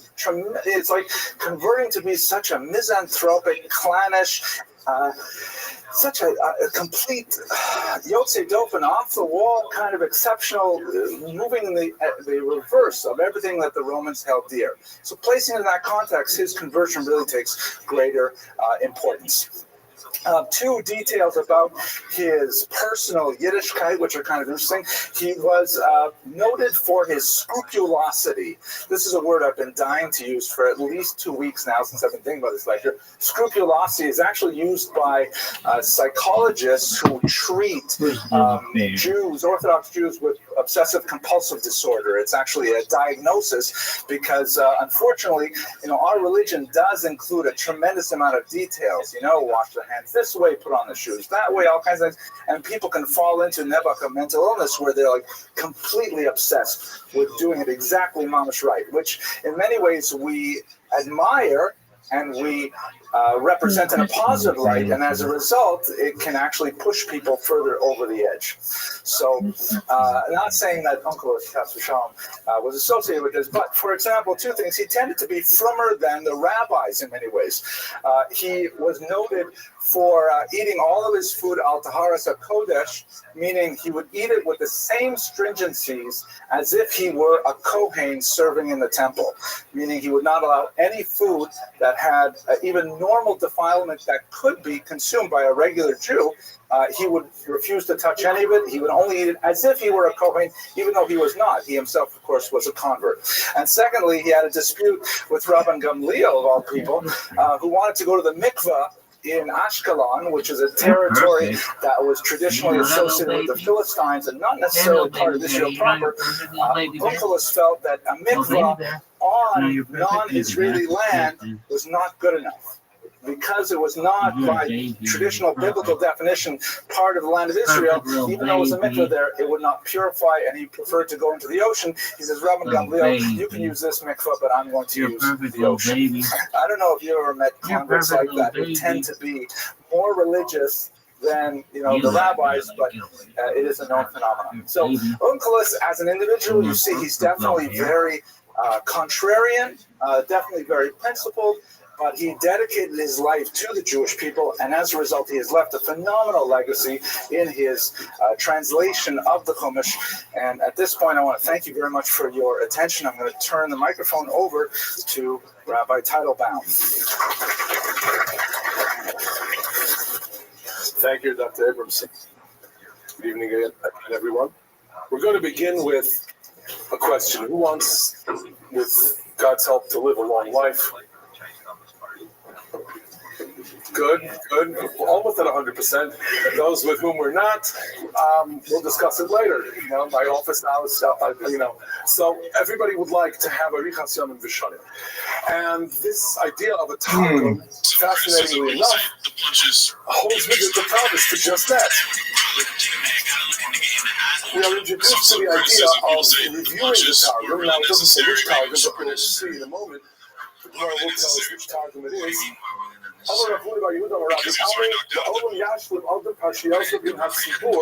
We should be complete in reading all of the parshas. That's right. In Tzibur, meaning week by week by week with the Tzibur, the There you go. parshas, Shnayim, Mikol, the Echad Targum. A few Targum may not necessarily have a specific Targum attached to them. Shakol, Hamashlim, Parshiyosef, in Tzibur, Ma'arichim lo Yamot Ushno Sof. It's going to grant us long life. That's right. Seemingly a part of Talmud Torah to such an extent that it's included in the promise of the man you make him, you make him. It's part of that promise that HaKadosh Baruch Hu says, and that we believe in. We daven, we say, that's what we will fill our days with, and then they will be long days and blessed years. Now, we have to understand that the idea of doing this, Shnayim Mikra Echad needs to be understood on two levels. Why the number 3? And why the Targum specifically? Can we fulfill this with any translation or any compilation of commentary? We'll get to that, but let's just focus in on the idea of the 3. Shnayim Mikra Echad Targum. Twice the text, once the Targum. The Maral of Chag says, "V'yashlama ki matzinu sha'Torah nitna b'Har Sinai v'nishnais ba'al moed v'nishtalsha ba'arbos moach." He says, look, the Torah was given at Sinai, and then it was taught all over again, and then in Arbos Moav, hayabeir haTorah yedichsiv ha'ol Moshe be'eres haTorah. So that's why we have this idea of Shnayim Mikra Echad Targum. The implication of this already is that some kind of a Targum existed even then. That the Targum has origins that go back to the generation that was the Yotzei Mitzrayim and those who came into Eretz Yisrael. How do we know what it is that we mean when we say Targum? That it is our Targum Uklis. So the Gemara in Maseches Megillah says, "Under the Yirmiyah, the Yisrael the Gefiya Bar Abba."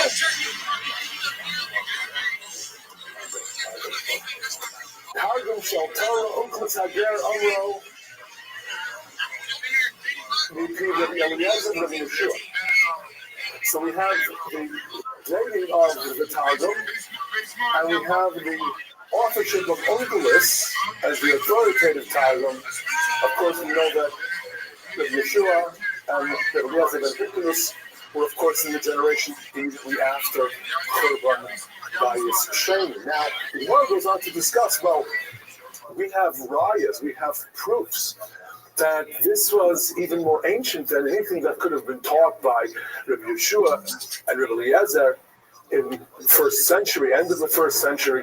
And the Gemara says, you're right, this is Sinaitic in origin. But Shakchum, it was forgotten. V'chazru v'yisudum, they were forgotten.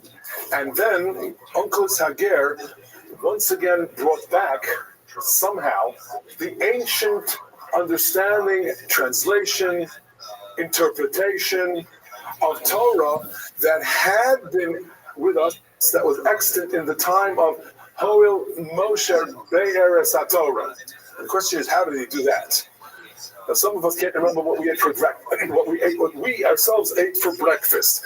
How does Onkelos Hager come back with what was the original Targum in Aramaic of some 1,400 plus years, 1,500 years ago? Ruach HaKodesh. And that indeed is an interesting answer. Ruach HaKodesh in the times after Churban Bayis Sheni, in the days of the Tanoim. Well, there's an interesting Zohar that gets a little bit of a pump from the idea of saying that, yes, must have been some kind of a Ruach HaKodesh, where the Zohar dates Onkelos to Hillel and Shammai. It's an obscure Zohar that says, Yenuchon Avhan Da'alma, may she rest in peace, Hillel and Shammai, the Happy Amri Lehindus, they basically refused to teach him any Torah until he had this meeting. So we know that there were these famous stories of David coming to Hillel and Shammai and saying, I want to become a Jew. One of them was Onkelos. That places Onkelos, of course, much earlier, turn of the 1st century. Well within that period when Ruach HaKodesh, Holy Ephraitis, was amongst us and the spirit of Kedusha obtained amongst the Jewish people, Beis HaMikdash was still Kaya. Now, we were mentioning earlier, as Dr. Edmondson said, that there's a question about what exactly is Targum meant to be. So it's Onkelos' Targum, that's what we have to read twice the text, once the Targum. What is it?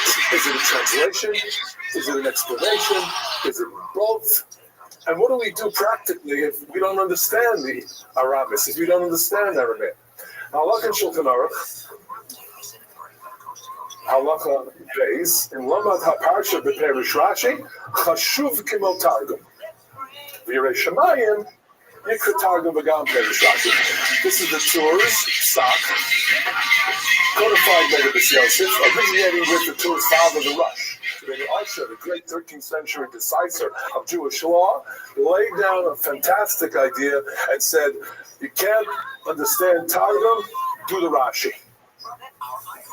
And that means that the Rush understood Targum to be far more than translation. Obviously, if you're replacing Targum with Rashi, and Rashi is the farthest thing from translation, obviously Targum has in it so much more depth and has a wealth of information. It is not just translation, it's a compilation of meaning and understanding, and that therefore, if we cannot access it, Rashi might be a replacement to it. Now, there's an important Taz, the Torah Zohar, who says to us, quoting again from the Tur, because of the Tur, if you use any other language, which would be the most natural thing to do. English translation. Lo Yatza. You're not able to do Shnai Mikra V'Echad Targum by reading the Chumash, and then English. Not even Art Scroll. That's not English. Sorry. I didn't say that. I mean, you can't use any other language because obviously there's a Ruach HaKodesh aspect. You can't replace something which has, first of all of the holy explanation, like a Rashi's bringing of Medrash, bringing of the Gemara, all of the holy tradition of what the pasuk means and what's entailed in understanding the message of the pasuk. And second of all, in terms of just looking at it as simple translation, if one is Ruach HaKodesh, nothing can replace that. Nothing can replace that. We're going to discuss this challenge of the Arabic. And it's important to note that early Rishonim conceded that we have a problem with Aramis. They discussed how clearly there were communities, as we read in the Gemara, every Shabbos, the laning was a pasuk, and then a targum, a pasuk, and a targum. The cholent were almost as hot, maybe a little cooler, because you would have every pasuk translated by the Maturgim. There was a Matargim for every pasuk. What happened to that? What a fantastic idea. Don't tell me that instead the rabbi gives a speech, because we would much rather hear from Onkelos than from the rabbi. The answer is, Nira, Shehem Hoyu Regilim Lefarish Lahamon Ha'am Shehoyu Medabrim Aramis. It was done because the people understood Aramaic. We're not going to read it publicly. And then he says, "Ein lomar nilmod mehem lefarosh la'am b'lashon sheyavinu." Do not suggest, well, then let's read the pasuk publicly out loud from the Torah, then have someone explain it in whatever language we understand. Again, the Yeshlomer Targum Shani Shenitkan Yeruach HaKodesh. You have here the Rishon, the Tur, saying to us, look, that's what the Gemara ultimately means. We understand the Gemara Megillah, which we saw earlier, Chazru V'Yasdum, that Targum Unclus is that which is based upon the original Sinaitic Be'er HaTorah of the Midbar of the Yosef Mitzrayim, that because he was granted to a HaKodesh to be able to recompose and reconstitute that ancient Torah.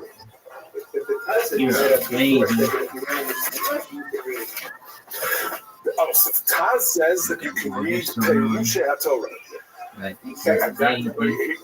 Right, but that's indeed what the Taz says there. He says you can replace even the Rashi, but it would have to be not with a translation, but he says b'ferush or b'ferusha HaTorah. Correct. Now we'll move on to something that again indicates to us how unique our this really is, and why it might be worth our while to struggle through the Aramaic, even to acquire books, translations of the Aramaic. There's a fantastic Hebrew translation of Aranis, written by, it just so happens to be an uncle of my father-in-law, Rav Tugio Wine of Rehovot, composed Yain HaTolv Al HaTargumin. But there are, I believe, English translations of the Aramaic and commentary on Targum, so that we can really reacquaint ourselves with the wealth of and the treasure of what Targum is all about. The Zohar says a fascinating thing. The Zohar in Latvaka says that the Malachim, the angels in heaven, as we know, shun Aramaic. It's a language that's meant to be uniquely ours, and what we express in that language is not for the ears, if you will, of the Malachim. It's a discussion for another time why that's so, but the strong language used in the Zohar is that it is ma'us, it's really shunned, it's something that's very, very negative, if you will, in the eyes of the Malachim. And he says, and that's how it should be, because this Aramaic Torah, which is Targum, is ours. It's uniquely ours. The less kina l'malachei Eloi b'hadai Yisrael yatir, and there's no more envy of the Jewish people. Remember that famous Gemara in the Medrash that says that the Malachim didn't want the Torah to be given to us at all. And the answer was Lo b'shamayim, it belongs on earth. That's where it's lived. That's where it's practiced. And yet the Malachim are envious. So we have not only the practice of Torah, but the study of Torah in a language that they will not be envious of. So that it is uniquely ours in its study, let alone in its practice. And that study, that is uniquely the Jewish study of Torah, that is here on earth, and that is sanctified with the Jewish people in a way that the angels in heaven cannot study, cannot sanctify Torah, is the Aramaic of Echot Targum. Let's take a look at one of the great accomplishments of the Targum. The Rambam in Nevuchim makes a point over and over again, telling us how incorporeality, the fact that there is no physicality to the God of Israel, that we believe in a omniscient, all-present, all-knowing, makomo shel olam, that is the fill of the universe, that the universe takes up a small physical space within the greater non-physical truth that is HaKadosh Baruch Hu.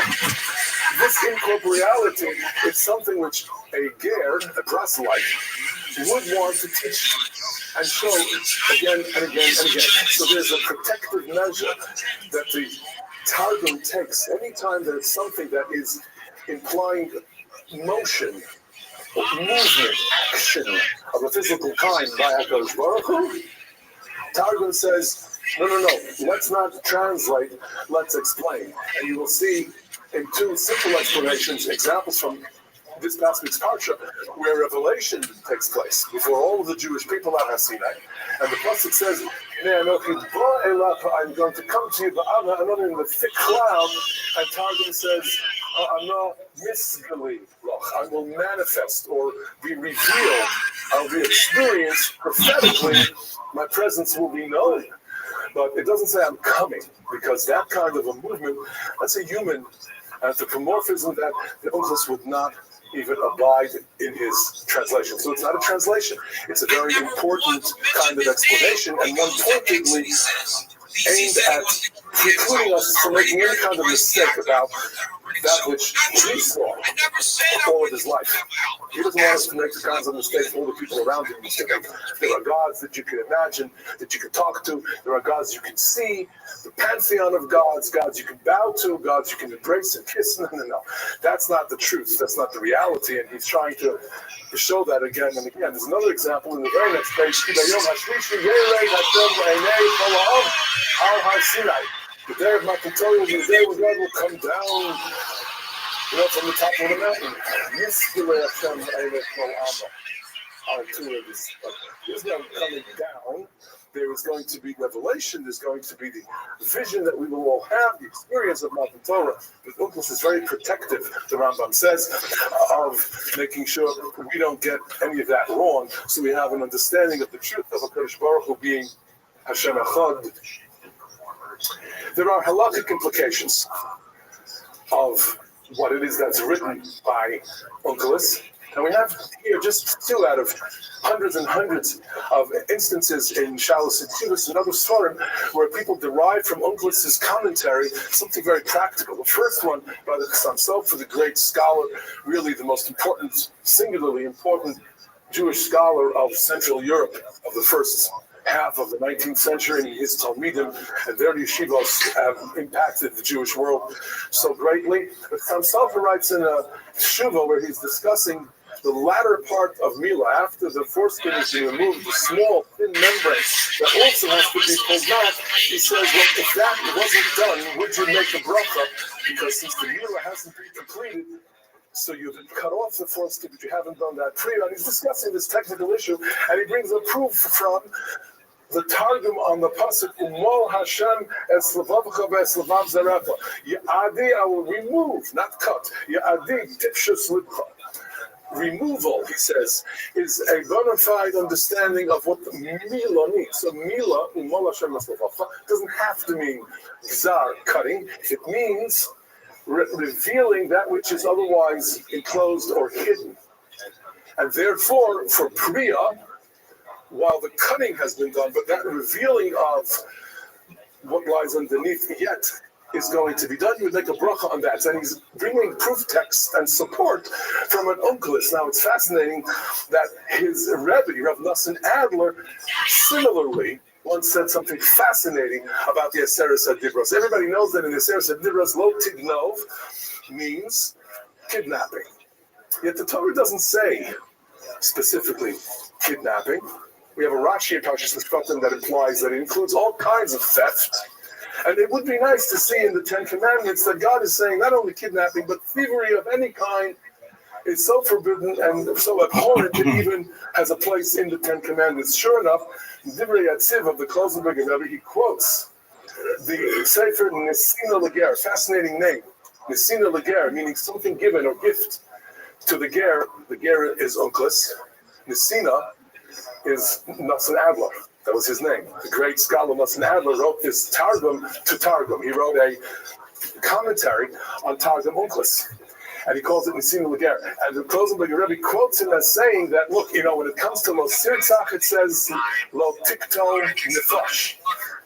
But when it comes to Lo Tigno, it just says Lo Tignuf.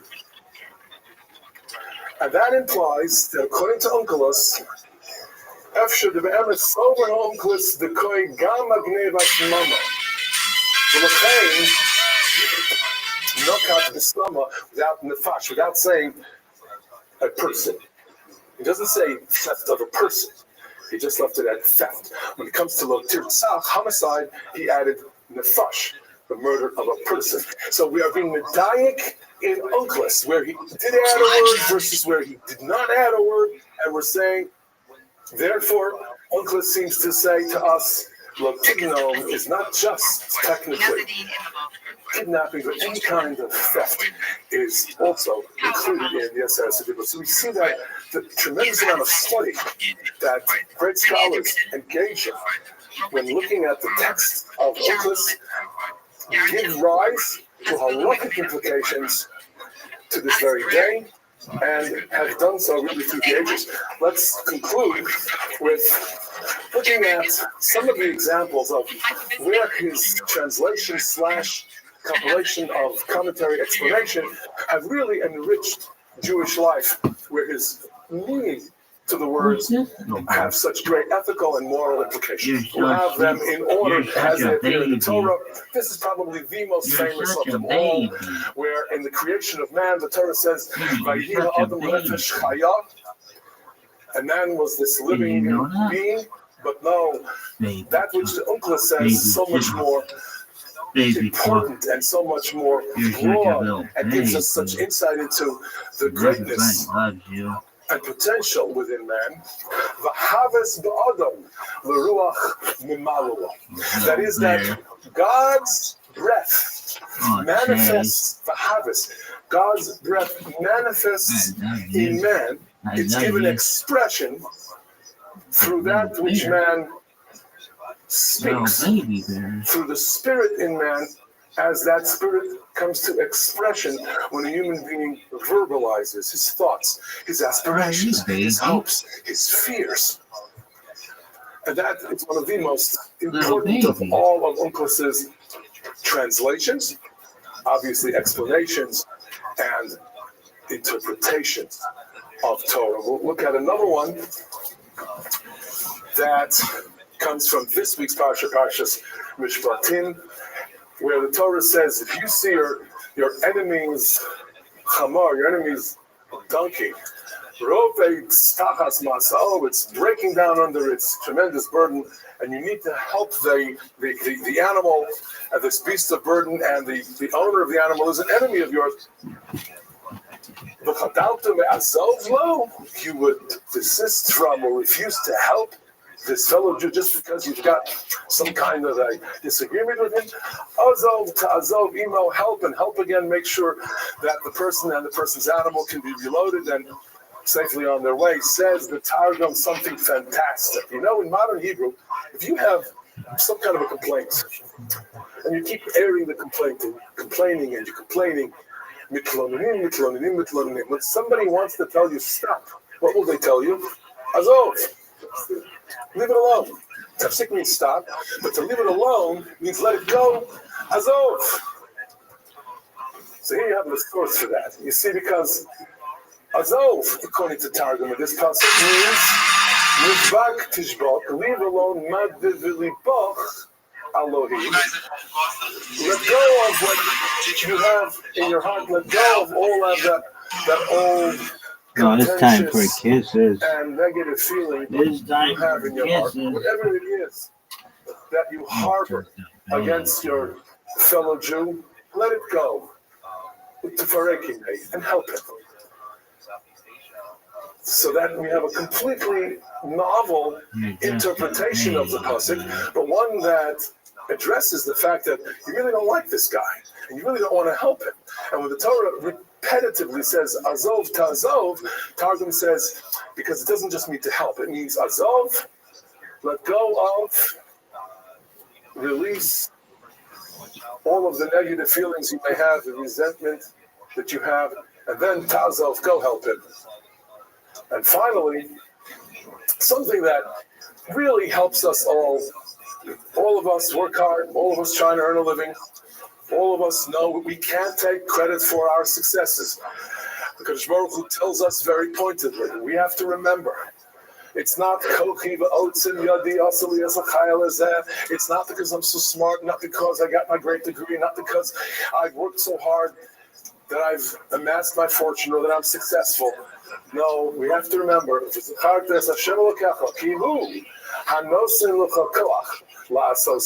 because he is the one who gives you the ability, the energy to succeed, to valiantly succeed. Now, you might not be able to read readily into this and say, well, how about somebody who's in business and applies his great mind and his business acumen and manages therefore to succeed or practices his or her profession with proficiency, and where in the pasuk was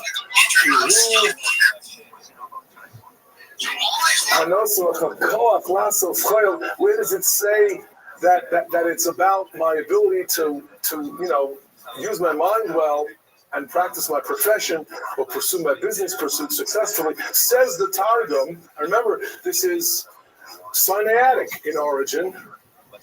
Ruach HaKodesh in the 1st century or 2nd century says Unkelis, Arehu, Yahev Loch Eitzah Lemiknei Nichsin. The Eitzah, meaning the ideas, the thoughts that allow you to move on to acquire what you need in life.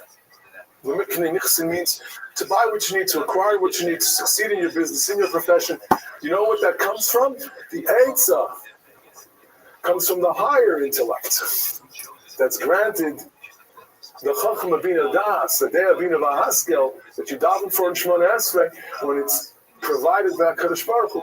That's where and how we can succeed. So we see just from these examples how rich and how important some of the commentary of Targum is, let alone how important it is to recognize it as a basic translation of Chumash, but the accessibility combined with the broad interpretation of Torah that's presented to us through Targum gives us an understanding of how great and important Targum really is and why we try to access it and must try to access it in spite of it being an Aramaic. If the people in the Midbar can do it, we can do it too. Thank you. Yeah. They've been very supportive, yeah. I mean, in fact, it's interesting, in China, people are being imprisoned for practicing Falun Gong. When I was in Taiwan, I visited a prison where they were teaching Falun Gong. It's a great honor to be here for the fifth elementary schools where you can go. installment, the penultimate installment of the letters flying free. Oh my gosh, the Rebbitzin is here. Did I see the Rebbitzin over there? I just scanned it. Oh, now I'm in trouble. She is going to tell her father about this. I'm really nervous now. We'll start all over again. Okay, we're in the penultimate meeting of the letters flying free.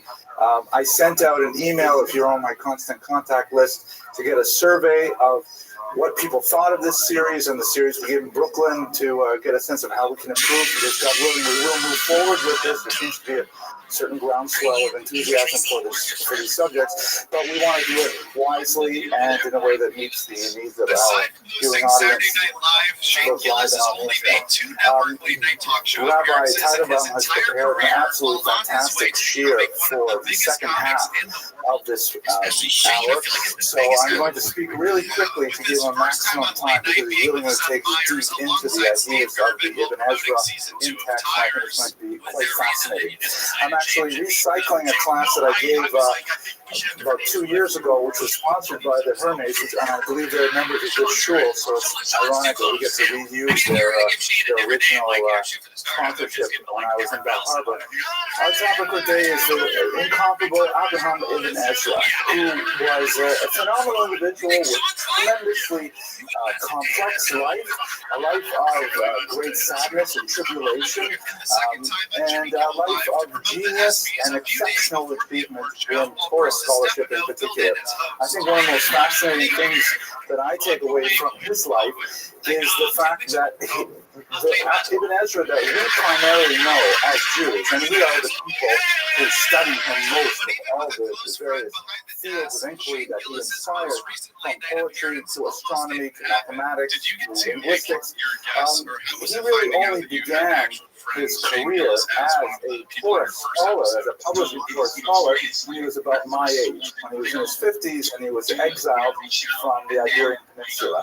At that point, he had to change careers quite late in life, and it was only then that he really explored his genius. As we discussed a few weeks ago, when we were looking at Sadi Gaon, he had to get fired from his job as the Gaon of Surah in order to start writing, and ultimately it was his writing greatest contribution in life. I'm reminded There she is. of a role model in my own life, Rabbi Dr. Landry Zatzal, who only started Torah College when he was 54 years old, and it's become such a massive rise. It's affected the lives of so many tens of thousands of people.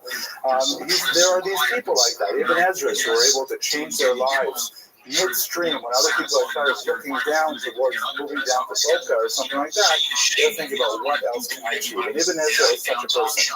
He lived a life of tremendous penury, and he complained about it with some eloquence. So I'll share with you, for example, one poem that he wrote.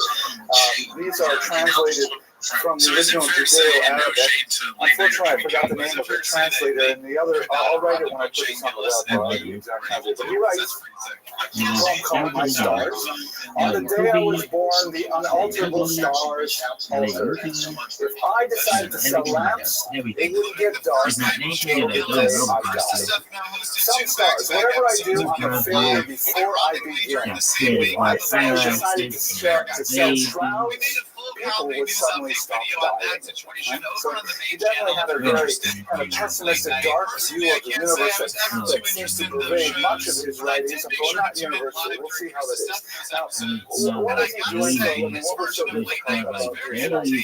He was what we would call in Yiddish a man who lived on air. And this is a term that really is better applied to 19th century Eastern Europe. It refers to people who somehow eke out a living without any clear sense of what their revenue stream is.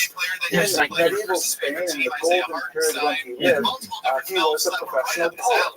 And he would, compose works of poetry, which was hugely in demand in Spanish culture, Arabic Spanish culture. He would compose, what they would call a boast poetry, in which people would compose, these poems that celebrated their business acumen or their military strength or, various achievements in their life. He would have composed curse poetry that was used as an imprecation against people you didn't like, and this was like a business. This was kind of like graphic designers for the internet today. He was a poet for hire who did these things. But it's a difficult job to have, because once you write the poem, it's over. You get paid once, and then you've got to write another poem. You can't use the same poem again because they were in circulation. It was part of the culture to repeat poetry. We happen to live, it's sad, in America in the early 21st century. We live in a very poetry-based society. We have very little poetry in circulation. I spent some time with poets. My son was not here, by the way. I really have to give it to him. He and I just spent some time studying The Second Coming by Yeats, and it was fascinating to actually walk a young mind through the meaning of that poem. But we are bereft of these things. I'm sorry for going on like that. Anyways, he eked out a career as a professional poet, and he was essentially going from wealthy person to try and flog his wares, and he'd make a sale every now and then. Here's one of his poems in which he describes what it's like. This is called The Patron, which is referring, of course, to his supporters. When I come to the patron's house early in the morning, they say, he has already ridden away. When I come in the evening, they say, he has already gone to sleep. He either climbs into his carriage or climbs into his bed. Woe to the poor man, woe to misfortune. And so you get the sense that for most of his early adulthood and his middle age, he was a person who just managed to live on the sidelines. Definitely a huge Talmud Chacham, definitely someone who was very conversant with Torah scholarship, not publishing, he didn't have the personality really to be a community rabbi. He was kind of irascible and difficult and sometimes a little bit pugilistic. These are not characteristics that we admire in community rabbis, and generally we want them to, find ways to make pshara and shalom. He was not that kind of a person. And so this was his life. For reasons that are not entirely clear, he ended up fleeing the Iberian Peninsula when he was about 50, perhaps exiled. He was very well connected. In fact, he was married into the family of Yehuda Halevi, but his son Isaac apparently moved out to the Middle East and converted to Islam, which was a huge shock for him. There's some debate over exactly what happened. It's possible that Ibn Ezra even sat Shiva for his son, although the dates and the documents that support this are still under dispute. At any rate, possibly the reason why he left, we don't exactly know, was the expansion of the Almohads. It's a very extreme form of Islam that chose to move away from the traditional tolerance of dhimmi, of Jews and Christians as people of the book, towards a more intolerant and demanding form of Islam that would not brook the presence of non-believers in their midst. Maimonides, of course, would also flee the Almohads and make his way across the coast of North Africa to Egypt. In the case of the Ibn Ezra, he would actually make quite a tour of the Mediterranean basin, all across the coast of North Africa, into the Italian peninsula, and well into continental Europe, trying to put together a livelihood living in great straits. During this time, it became clear, this is his period of wandering and also his period of greatest creativity. He found that he could no longer make a living as a Judeo-Arabic poet in Christian Europe. Surprising, right? Because they're not speaking Arabic, and the culture of Christian Europe does not have the same respect and admiration for poetry that the Muslims did, and so he had to switch careers. He could not be a pulpit rabbi. He could not be much of a teacher. He didn't have that kind of patience in his personality, so he took to scholarship, and he would sell his writings. Quite often, he was so broke, he actually had to sell his original manuscripts. That's why we actually have multiple copies of many of his works, because he would sell it, the original. He had no more money even to buy more writing instruments, and then he would have to write it again from memory.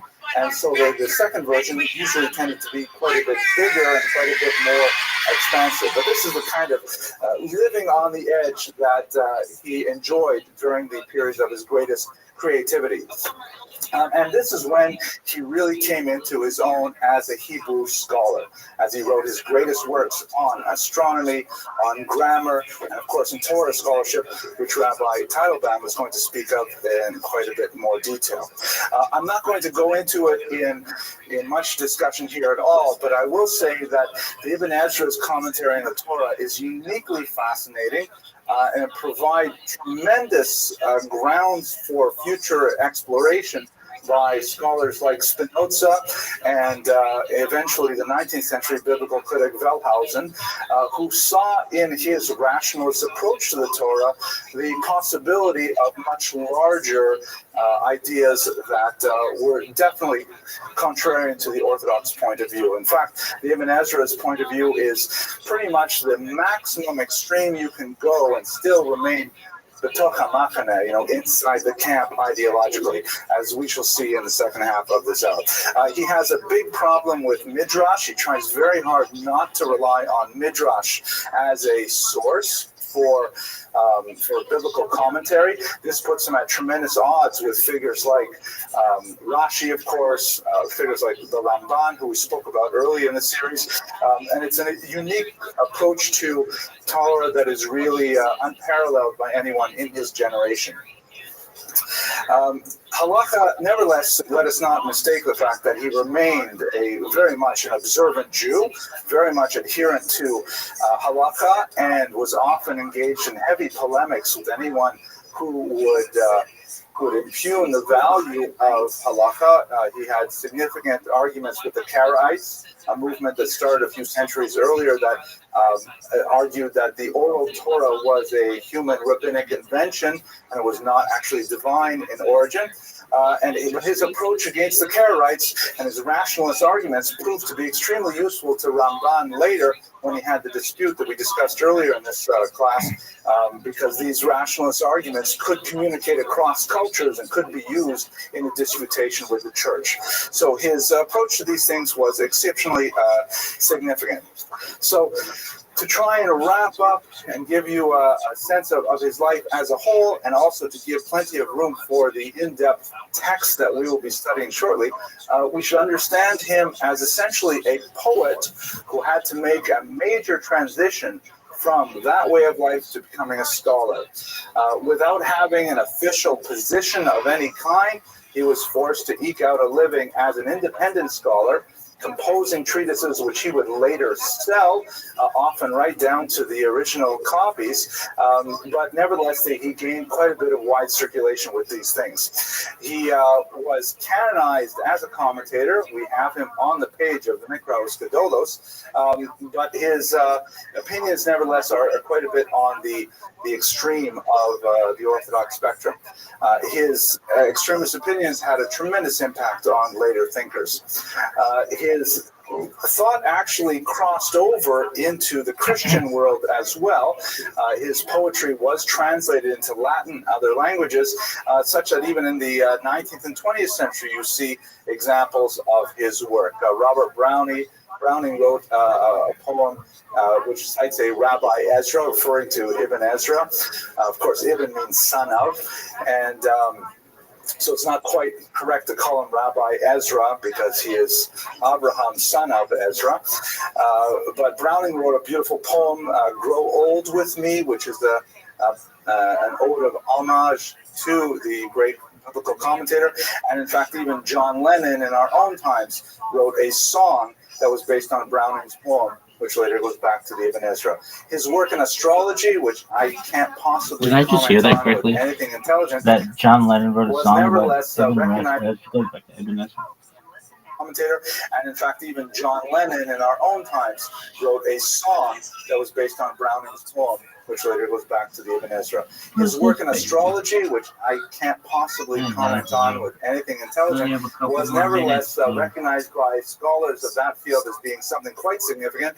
And if you look over here, there's actually a crater on the moon. Next time you look at the moon, just pay attention to this little red spot here. You can notice it if you look very carefully. You'll see there's a red circle around it. And this is called the Ibn Ezra crater, the close-up of it, that is specifically named after this 12th century scholar in recognition of his tremendous achievements in the field. Okay, so I've compressed my remarks because I think it's really important that we study the texts. We have a lot of great texts to come, and I'm going to turn it over at this point to Rabbi Teitelbaum. To look at Ibn Ezra's magnum opus, which is his Parish on the Torah, which is known as the Sefer HaYashar. We call it, of course, more commonly the Ibn Ezra. And you can see just from his opening remarks how proud he is of the work on the one hand. You also begin to sense how facile he is in the language in Lashon HaKodesh. He says here, Sefer HaYashar LaAvraham Hashar, to Avraham the poet. Is that all the fun that we get to have today? He says that all of my writing, all of what I will be presenting will be bound by ropes of grammar. So from the onset, he is making it clear that he is going to be a literalist, if you will. Those with intelligence will see that this is really the right way to address the Torah and to comment on the Torah. They will see fit to follow in my footsteps. Those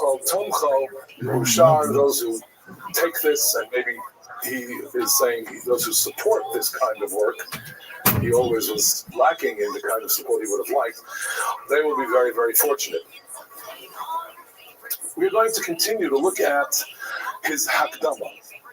What he does is introduce his parish by first describing so many of the other paths that he says are incorrect, describing the paths that he will eschew, that he says these are not the ways of proper parish on the Torah. And the first that he says is not quite what we should be following is the path of, let us call it, lengthy exposition. By the way, all of these Aktam is written in poetic rhyme. Beautiful, beautiful Ivrit, or Lashon HaKodesh. He says that it is very long and long-winded, and most people can't appreciate it and gain from it. He says, if truth, and what we're trying to arrive at, is that bullseye, that point at the very center, Zos haderech kikavarochav hu hachut hasovev batchila. Then going into expansive, long, lengthy dissertations on Torah, that's like maybe getting at that circle surrounding the bullseye, but you never really reached your target. And then he goes on to say, for instance, he talks about Rabbi Yitzchak HaYisraeli, and some of what he wrote. He writes how in other words, he wrote treatises and barely got through much of the Torah at all. He then criticizes Rabbi Sajigon. So he obviously has great respect for Rav Sajigon, but he says Rav Sajigon also in his parish follows this long-winded style without really explaining the pasuk, its true meaning, its basic meaning. He gives an example of Perish Shehim Oros, Ichnis Deos, Acheros, Ludas Hamidos Haniskaros. He talks there about all kinds of issues, about the celestial bodies, things that are not pertinent to the explanation of the pasuk itself.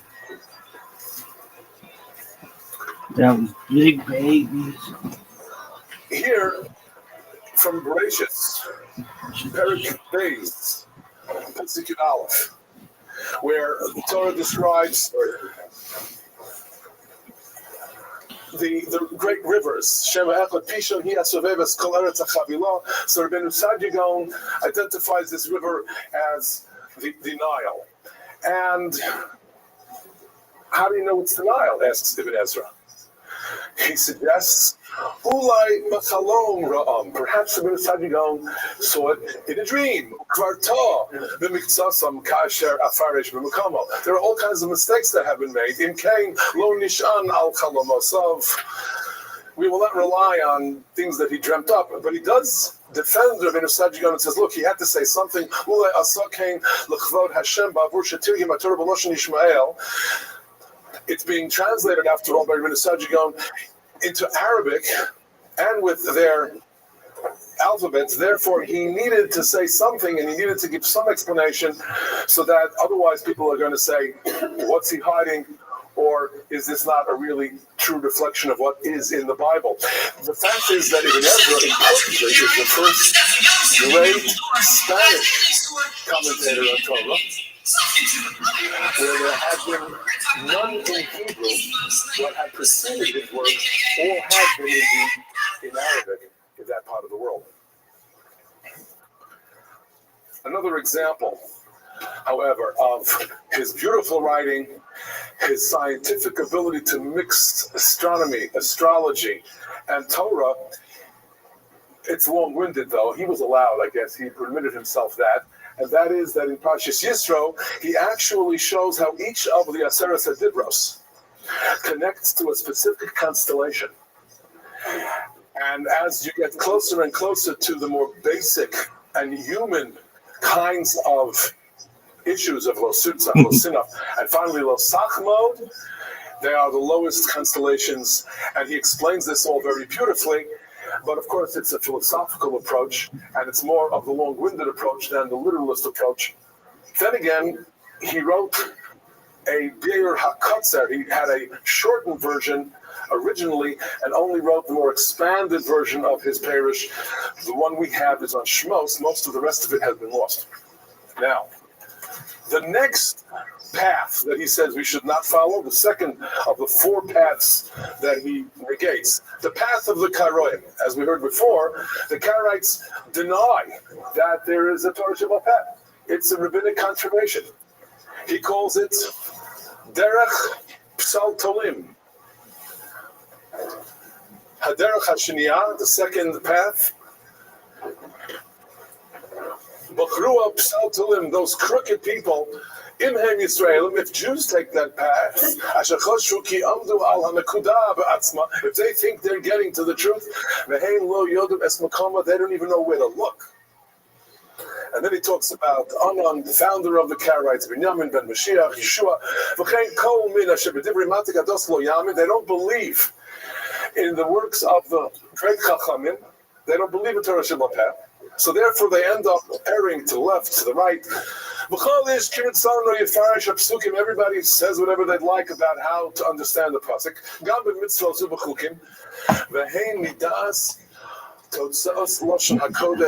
And they don't even know Hebrew. So here you see him really saying how important it is to have a real good grounding in Ivris, in Lashon HaKodesh, in Hebrew grammar. Otherwise, you can't possibly come to understand the Torah. But you also see here how he completely and utterly rejects those who would say that, no, we have to just study Torah Sheb'chsav, and Torah Sheb'al Peh is not something that's divinely ordained. You here see that he was an absolutely believing Jew in every way. Torah Sheb'chsav, Torah Sheb'al Peh. Some of the examples in which he says something almost critically, really, it's more than jocular. He is actually ribbing the Karaites.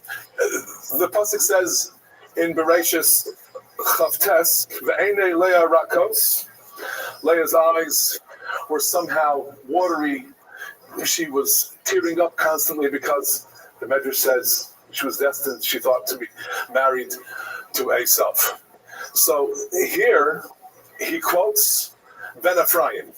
Ben Ephraim is a character. Ben Ephraim Omar Shehu Chaser Aleph. Rakos is mixing an Aleph. It should be Aruchos, Tamo Aruchos. She had long, narrow eyes, and that was the problem. And Ibn Ezra says he's wrong. V'hu Hoya Chaser Aleph. It is he, Ephraim, who's missing the Aleph. So instead of Ben Ephraim, his name is Ben Parim. Arox. Let's go to another example of that kind of, let's call it his rejection, if you will, of the Karaites. You know, the Torah says that in Mitzrayim, that the Jewish people were to eat because they had to leave the Chipazon. They should be dressed and ready to leave Eretz Mitzrayim. So he says, it seems to be a city in Algeria, in Argolan. They eat their Seder dressed that way, ready to go. They're all mistaken. And he says, when Pesach comes, let them go, let them leave, let them go into exile. And finally, another example, where in Parashas Mishpatim, you have the famous psukim of Kiyigov Shor Ish as Shor Re'ehu, and it's about one ox goring another ox. The ox of one Jew gores the ox of the second Jew, and he says Ben Zuta actually interpreted or misinterpreted this to mean that the ox gores its fellow ox, when actually, correctly, it means that the ox of one Jew gored the ox of a fellow Jew. So he says, Amar ben Zuta ki re'ehu to'al l'shor. He didn't realize Kishor Ish Samachu, it's the shor of a man, and so to Shor Re'ehu, the ox of his fellow man. Ve'ela Shor Re'ah Ben Zuta Levado. You know, oxen have no good friends except for Ben Zuta. He's okay. So we have another path. A path of mysticism and a path of, let's call it obscurity, where that which we don't understand in Torah is hidden and meant to be hidden. And most of Torah, therefore, is allegory. And he says, no, that's not our job. HaKadosh Baruch Hu gave us the Torah. God gave us the Torah to understand, to live by. And you can only live by it if we first understand it correctly. By and by, however, in this piece, when he talks about this Terech Choshech Va'afela, he said it's entirely mechutz l'kav hagula. It's outside that circle entirely, let alone you're not getting to the bullseye. You're outside the circle entirely, he says, Hem habodim libam l'chol advarim sodos v'munasim ki hateros v'hamishpatim chidos. They think it's all, some kind of a riddle and some kind of a parable or allegory. V'lo arich l'hoshiv aleichem. I'm not even going to go into much length as to rebut any of what they claim, but what he does say, importantly, is there is one thing that they are right about. Every mitzvah, every precept of the Torah We have to apply our hearts and minds. Or, yes, Natua. That is, in our hearts, with God's wisdom implanted in us, that we are to study the Torah. It's a fascinating concept. We are able to come to the truth of Torah because we are Hashem's people, and He has planted within us the ability to understand the Torah. Therefore, since He has given us that God-given gift, let's use it. Let's study. Let's mine the treasures that are contained within the Torah. And if we come upon psukim that we can't understand, he says, then maybe we have to say, well, it's mystical. But otherwise, he says before that, if we can't logically understand it, then we have to reject that which is illogical or that which is implausible. And then there are some obviously famous cases in which Ibn Ezra says that we have to make sure to read the Torah literally, understand what happened, for instance, at the Akedah, and not necessarily accept every opinion midrashically offered. And we'll get into why and how we can look away from some of the midrashim according to Ibn Ezra. But before we get into that, let's just look at this example. We have Yitzchak at the Akedah. How old is Yitzchak at the Akedah? Chachamenu tell us, he quotes, Yitzchak at the Akedah was ben shloshim b'shava shanim. He was 37 years old. He says, look, im divrei kabbalah nikabel. I readily accept it if that is a tradition from Sinai, generation after generation, fine. But he says, Miderach Svara ein ze nachon. Because if he's 37 years old, then the whole celebration of the courage and the devotion of Avraham Avinu should be actually the courage and celebration of what Yitzchak was ready to do at the Akedah. It should be all about Yitzchak and Yitzchak's courage and not Avraham Avinu's courage.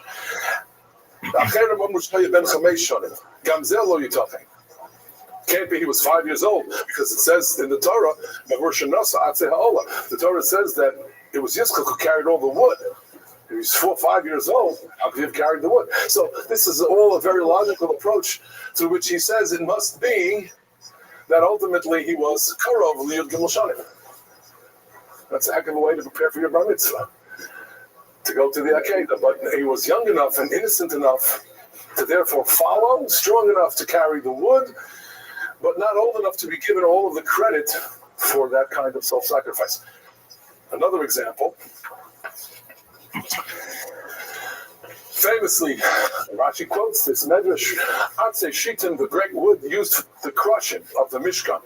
Yaakov Avinu planted them in Mitzrayim, Chachamenu tell us, and told us, when you leave Mitzrayim, you'll need these for the construction of the Mishkan. Take them with you. And the Ibn Ezra asks, but how could the Mitzrayim let them go? Ostensibly to worship their God for 3 days? Why are they taking all this lumber with them? As an example of how rationally, the Ibn Ezra says, it just doesn't really make sense. He says perhaps there was some kind of a ya'ar, some forest, some area near Har Sinai, where when they arrived, they were able to cut these trees, and that's how they had the crushing, the great wood beams that comprised the walls of the Mishkan.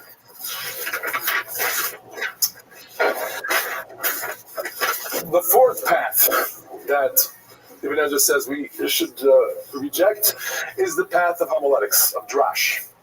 And he says, with a very organized pattern in it all, he says, Krobel Nakuda, it's close to the truth. Everybody runs after Medrash. We all enjoy it, we all learn it and study it. He says, from Greece and Rome, it's been a tradition that they don't use their heads, they don't think and weigh the relative value and meaning of the truth of the psukim.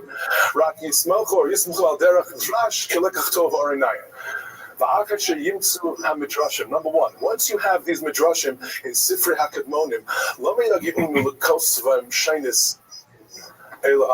why repeat it? If you have it in Medrash, leave it there. If you're going to write a commentary on the Torah, don't just repeat what the Medrash says. That's number one. V'yesh drash hefech drash. He says, secondly, you have so many contradicting midrashim.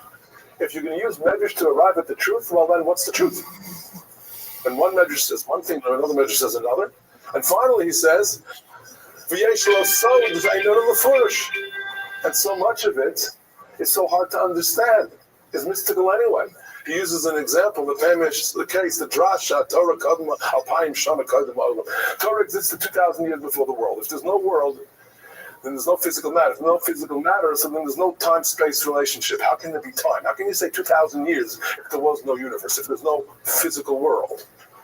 He asks. That's just one example. He goes on to give a number of examples. And of course, this was something that, let's just say, it stirred up the ire of some of the commentators. Here you have a Tiferes Yisrael of the Maharal, where he quotes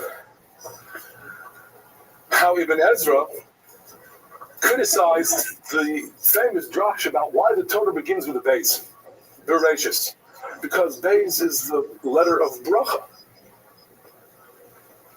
And it's an important idea, and we accept it, of course, as true. And Ibn Ezra says, no, Beis can stand for all kinds of things. And he gives lists and lists of words that are of a negative nature that begin with a Beis. Bitlu hatochanos. Koheles says, you'll come to your old age and your teeth don't work anymore. So it's with a Beis, Bitlu hatochanos. Does that mean that Beis is such a beautiful, wonderful letter? Bal Yida'um.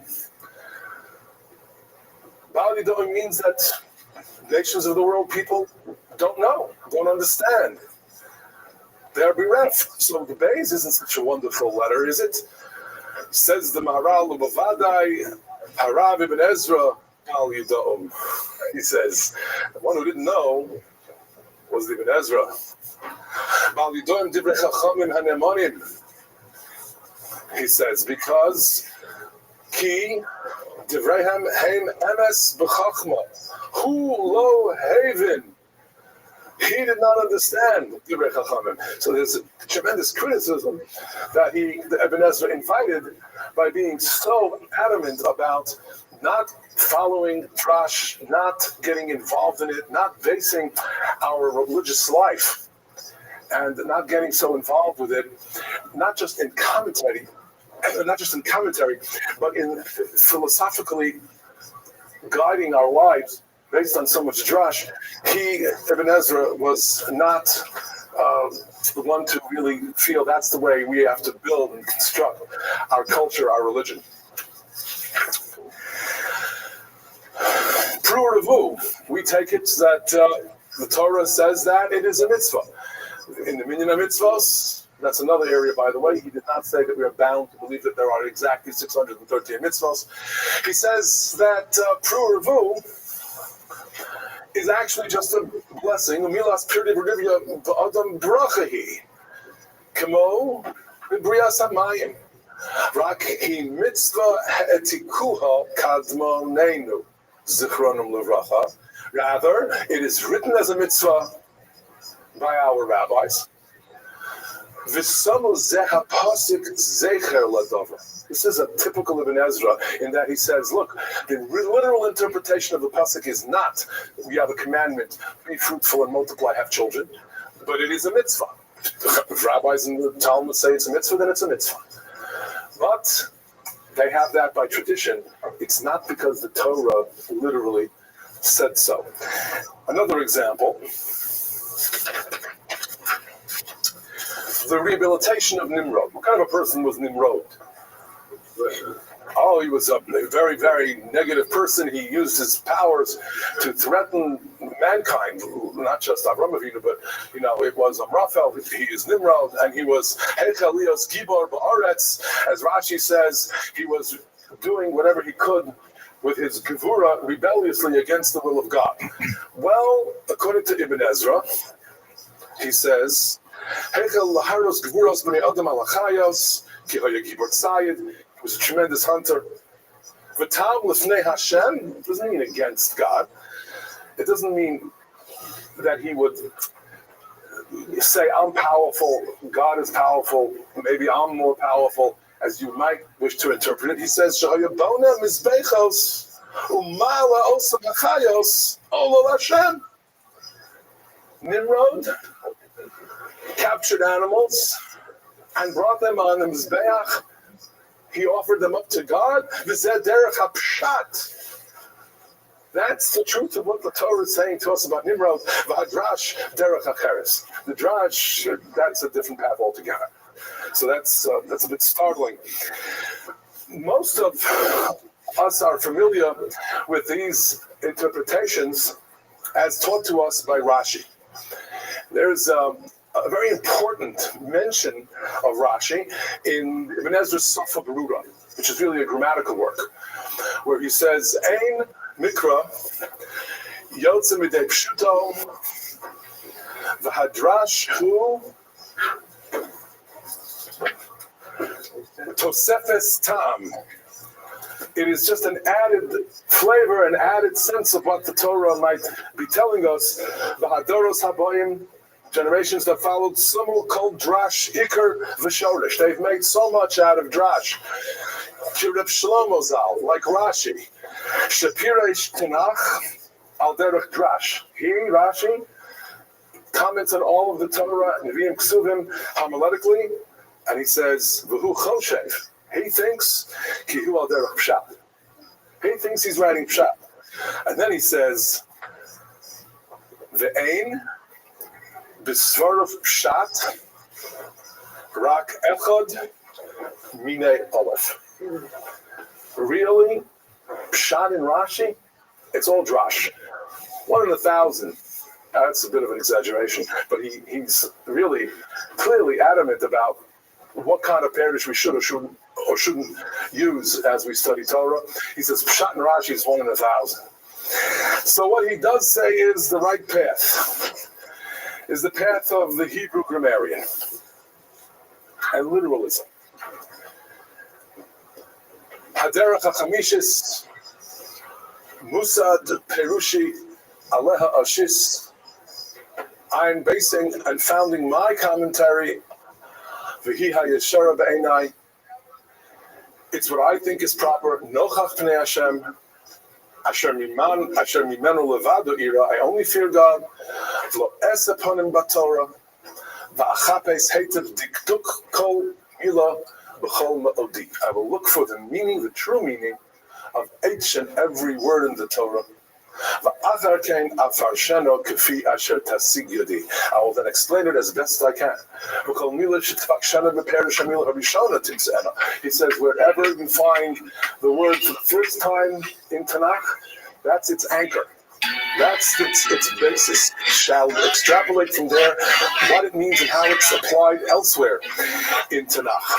So here we see in these first few lines how much he wants to tell us, to emphasize studying literalism, studying the language, appreciating Hebrew diktuk. He says, as far as other interpretations, he talks about, where you have a word that's mole, a word that's chaser, it's with a vav, it's without a vav. He says, Rak Ritinokos Ta'amehem Tovapain. For young children, that's the kind of Torah that you may want to teach. But as adults, really, we have to know the truth of Torah, we have to study it very carefully and with a great deal of emphasis on what he would say is literal understanding. Let's see where his literalism sometimes, however, led him. Goat's meat and milk. It says it 3 times in the Torah. Rashi explains how Gdi means a young animal, be it a goat or otherwise. Says Ibn Ezra, no, a Gdi is a goat, period.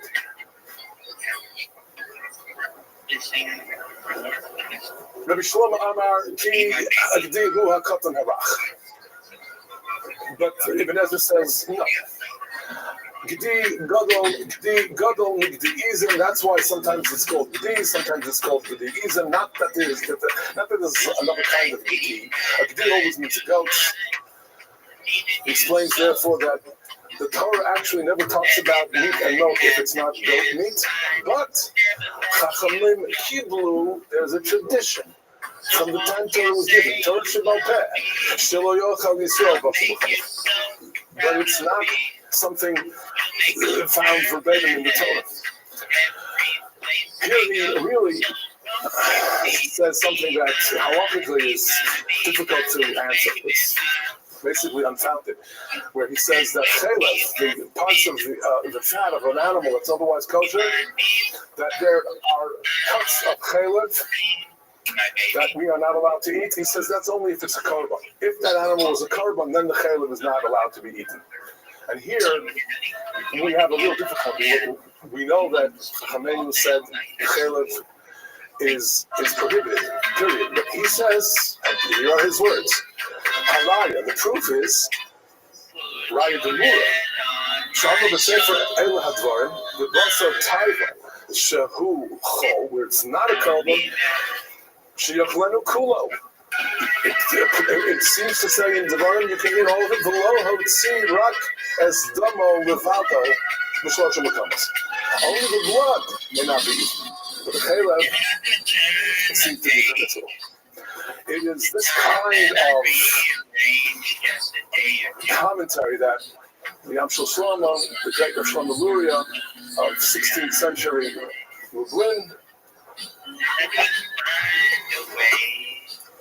says you just have to reject Ibn Ezra. You cannot live Jewish life based on what the Ibn Ezra says. We certainly will not follow his halakhic guidelines.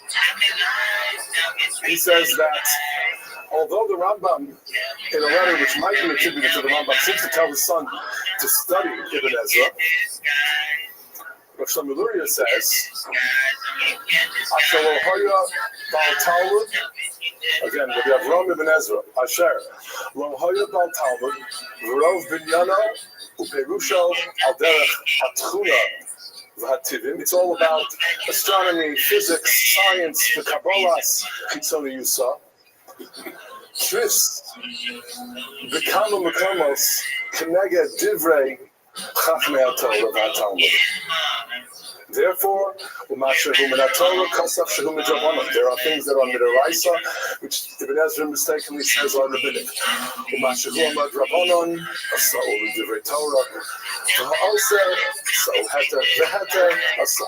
So yes, tremendous problems with Ibn Ezra.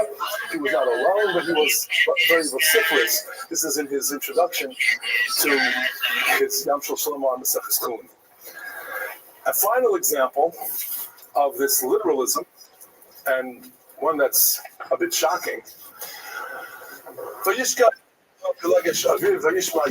Welcome. The Torah says, how you living, pimp? Can you hear me? Yo, Doug, no one wanted to fucking talk to you anyway. Literally slept with Bilhah, one of his father's wives. And of course, we understand it to have been as heinous a crime as that, but it was that he had moved the bed of Yaakov out from where he had gone to Bilhah, Rachel's Pilagish. He wanted jealously that his mother, Leah, should now be the preferred, beloved wife of Yaakov. In his commentary, Ibn Ezra says as follows.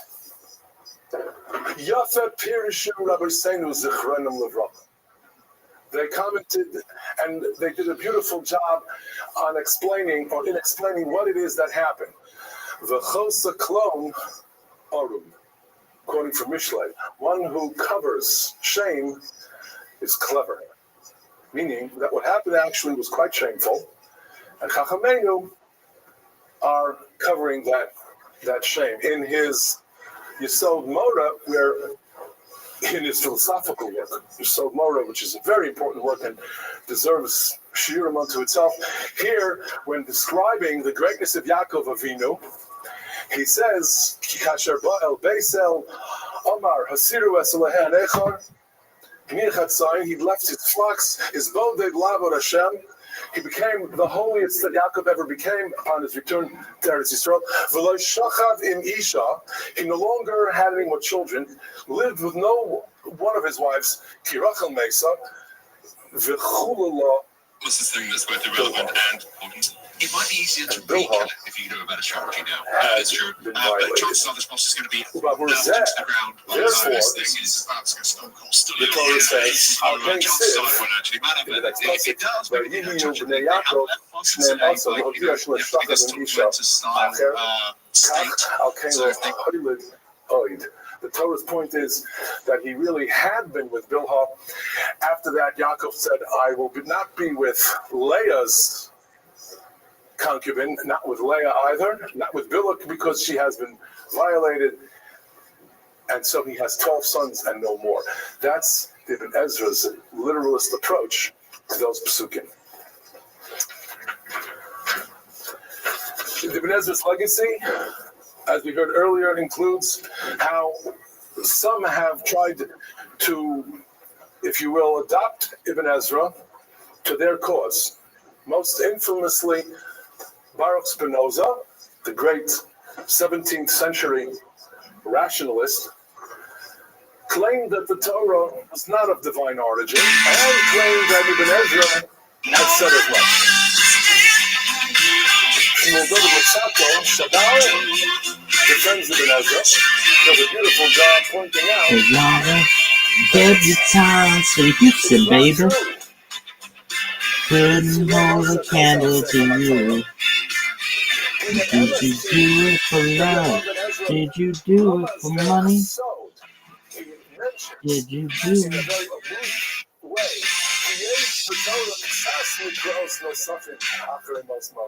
Yes, he says that perhaps certain psukim, somebody's gonna hurt someone before the night is through. Somebody's gonna come undone. There's nothing we can do. Everybody wants to touch somebody. If it takes all night, somebody wants to take a little chance to make it come out right. It's gonna be a heartache tonight. A heartache tonight.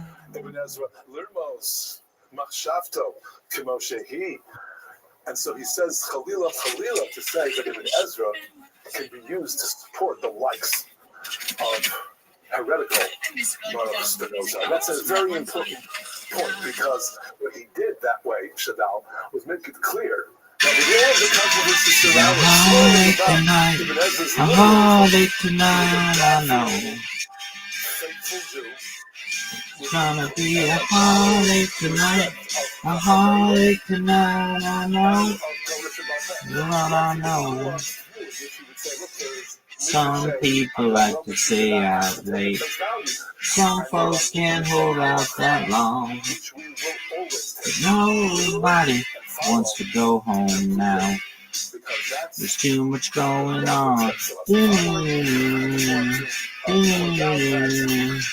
This night is gonna last forever. Let's all summer long. We've been studying the Haggadah of Let's all summer long. But no somebody, the sun comes up. The radio is gonna play that song. It's gonna be a heartache tonight. A heartache tonight, I know. There's gonna be a heartache tonight.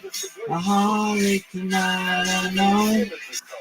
And I know. It's gonna be a heartache tonight. The moon's shining bright, so turn off the light, and we'll get it right. It's gonna be a heartache tonight. A heartache tonight. Masterful commentary, having us understand Torah and its language with so much more depth, with so much more clarity. That is the legacy then of Rabbi Avraham ben Ezra.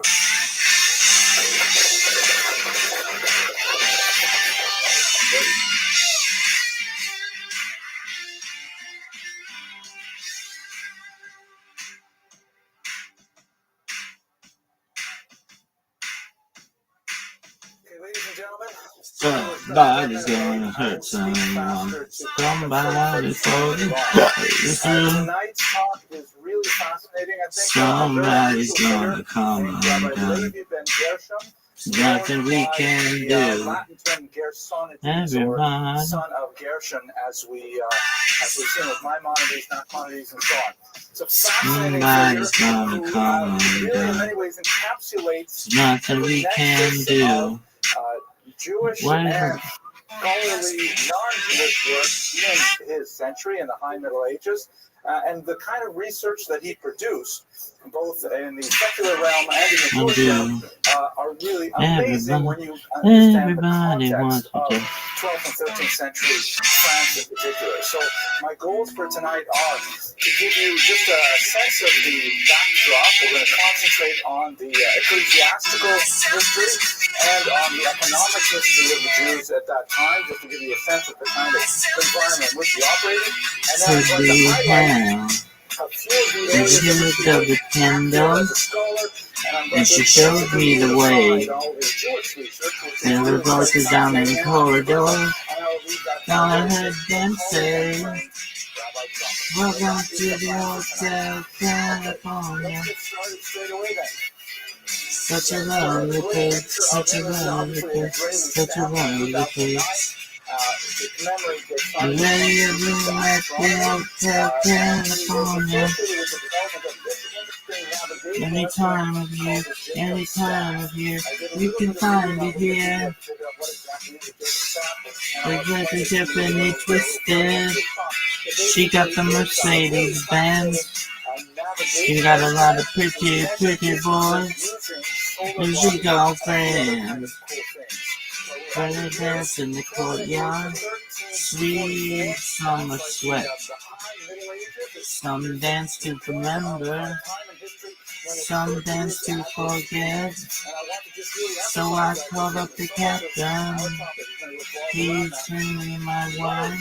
He said, we haven't had that spirit here since 1969.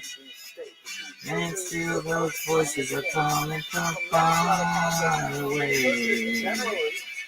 Wake you up in the middle of the night. And ideology, and that is generally not so good for the Jews, although in some interesting circumstances they actually would come to the defense of the Jews when dogma was favorable in that way. Whereas the temporal powers generally saw the economic utility of the Jews and tried to enact legislation that was appropriate to draw more Jews and encourage their settlement in European regions. We shall see that there are a lot of tensions involved in that between church and state, and the Jews lived a very difficult existence quite often in the 13th century in particular as a result of this conflict. Let's go ahead. Okay, so first of all, here is just a quick overview of some elements of church history. The high point of the church's power in the 13th century is, without a doubt, the work of this man, Innocent III. It's a very ironic kind of title for a pope because he is widely recognized as one of the most anti-Semitic popes of history. He was quite obsessed with the Jews, and he enacted a lot of legislation, of papal legislation, that was adhered to through much of Europe, that restricted Jewish activity on a social and an economic and on a demographic level as well. perhaps the most notorious of his innovations was a series of codes enacted at the Fourth Lateran Council early in the 13th century that, among other things, required Jews to wear distinctive dress. One of the most common expressions of that distinctive dress is this conical hat shown here that is known as the Judenhut, or the Jew's hat. It was not a complimentary look. It tended to accentuate the features, and it was kind of like a silly sort of hat that was designed to make the group look ridiculous and also to stand out from others. Because Innocent III was very concerned about the social fabric that allowed Jews and non-Jews readily, and so I want the world to know. You got to let it show. Christians avoid I'm coming out. I want the world to know. Got to let it show.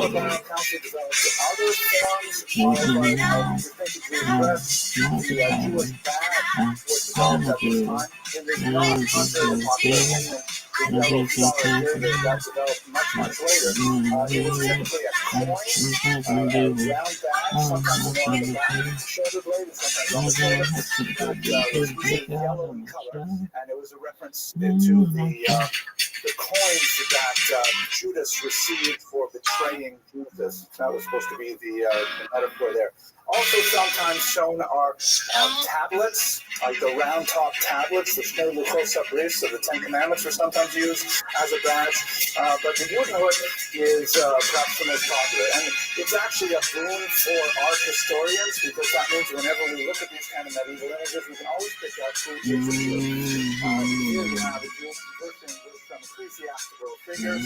Here's another picture that shows the Judenhut in a form that you may see more familiar today. What kind of Someday you'll be together.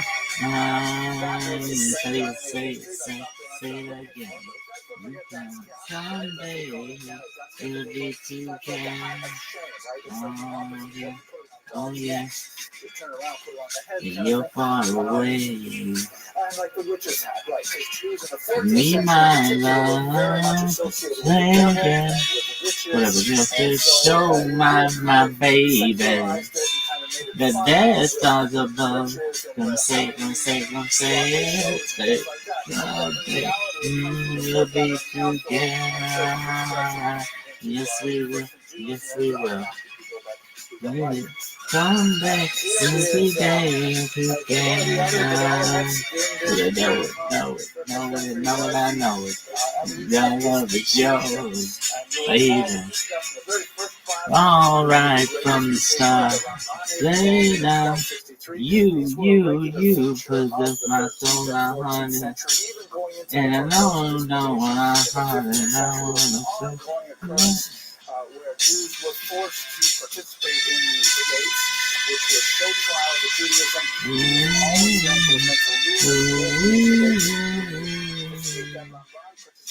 I'm gonna do all the things for you, a girl likes a man to do. Oh baby, I'll sacrifice for you, I'll even do wrong for you. Oh baby,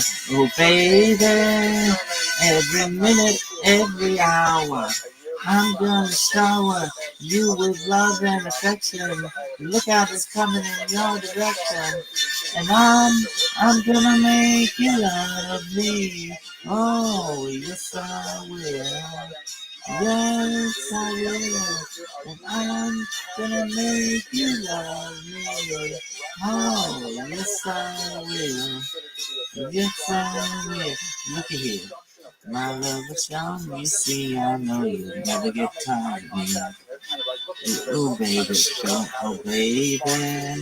And now I'm gonna use every trick in the book. I'll check my best to get you hooked. Hey baby, oh baby. And every night, every day, I'm gonna say, I'm gonna give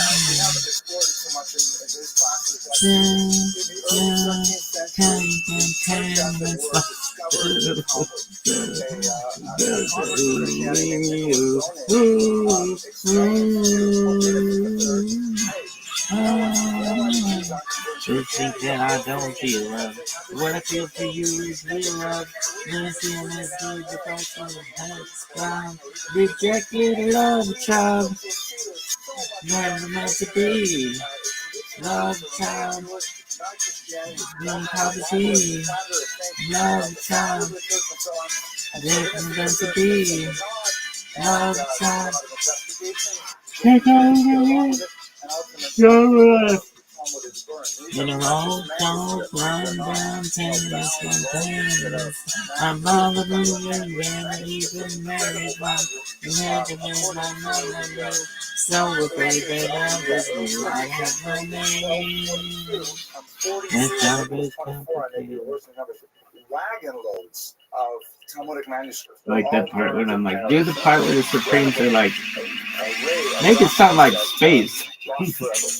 So that was the first major one, yes. So these are kind of like the anti-Semitic church-inspired. Through the mirror of my mind, time after time, I see reflections of you and me. Reflections of the life I used to be. Reflections of the love you took from me. Oh, I'm alone now. No one to see me. Not you know I'm gone in reality. Not to miss you.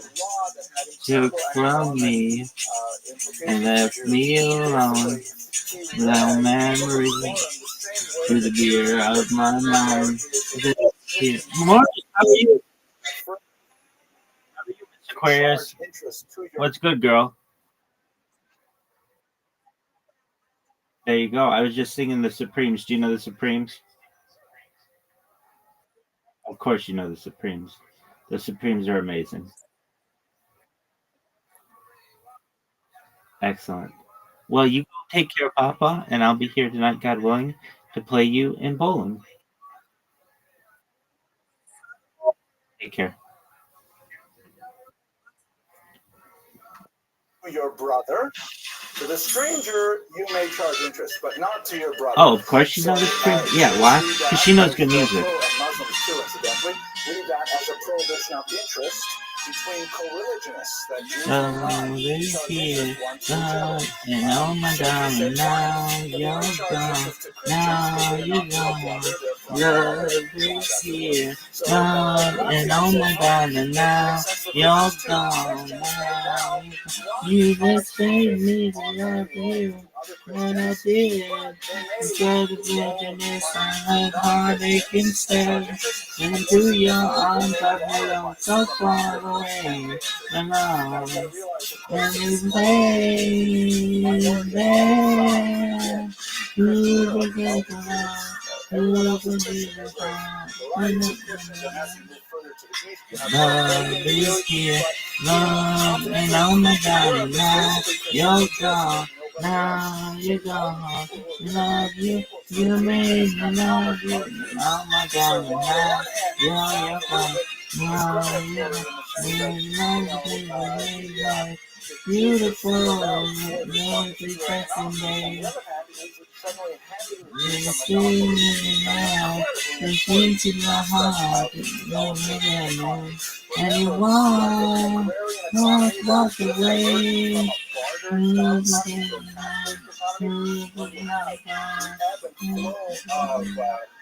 Expenses and income, you put all of your assets into the ground during planting season, and then you wait for it to be harvested in the harvest season.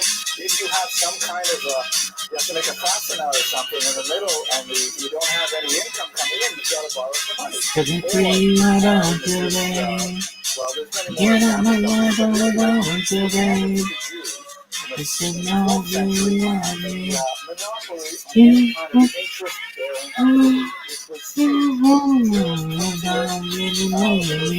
Alacrity. Let us recall, by the way, there seems to be a widespread belief that Jews were money lenders.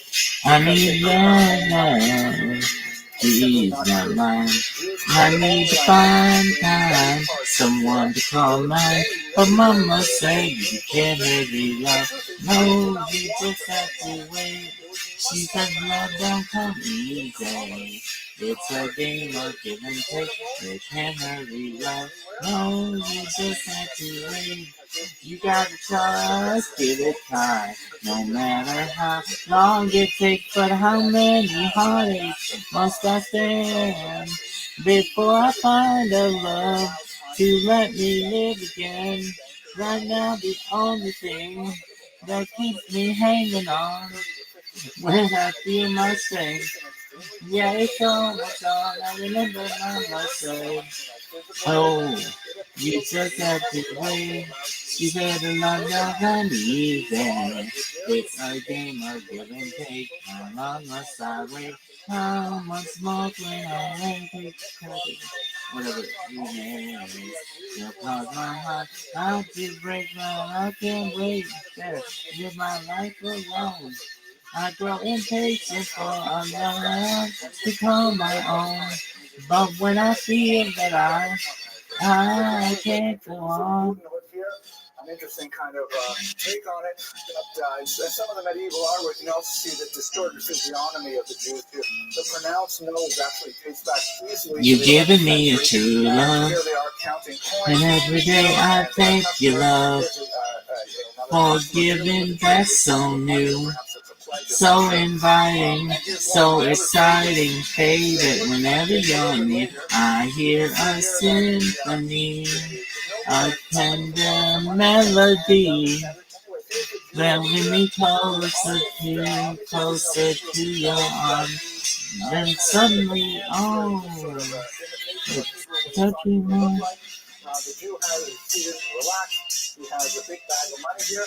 Anyone recognize what this thing is here?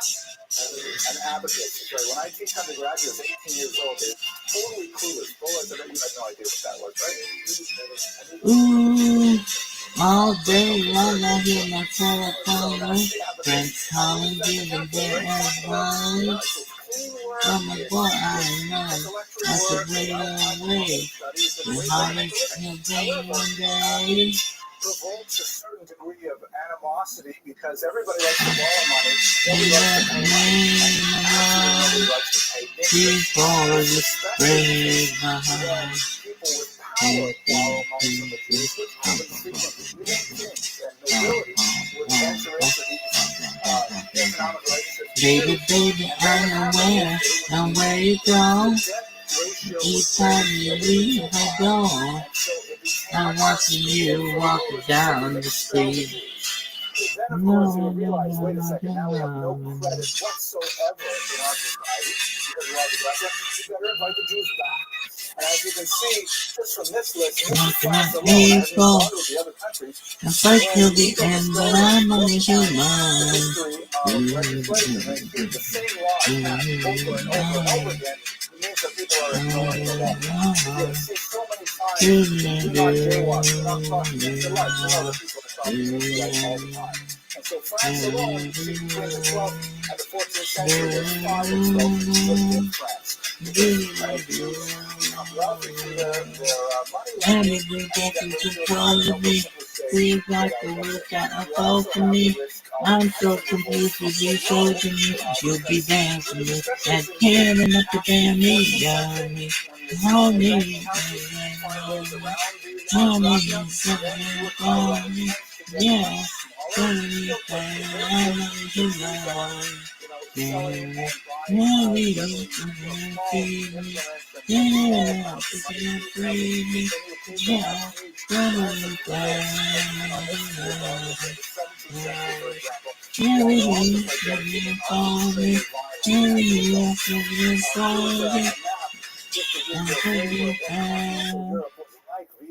Expulsions, and you can see they're happening all over the place. Smaller regional expulsions, temporary expulsions.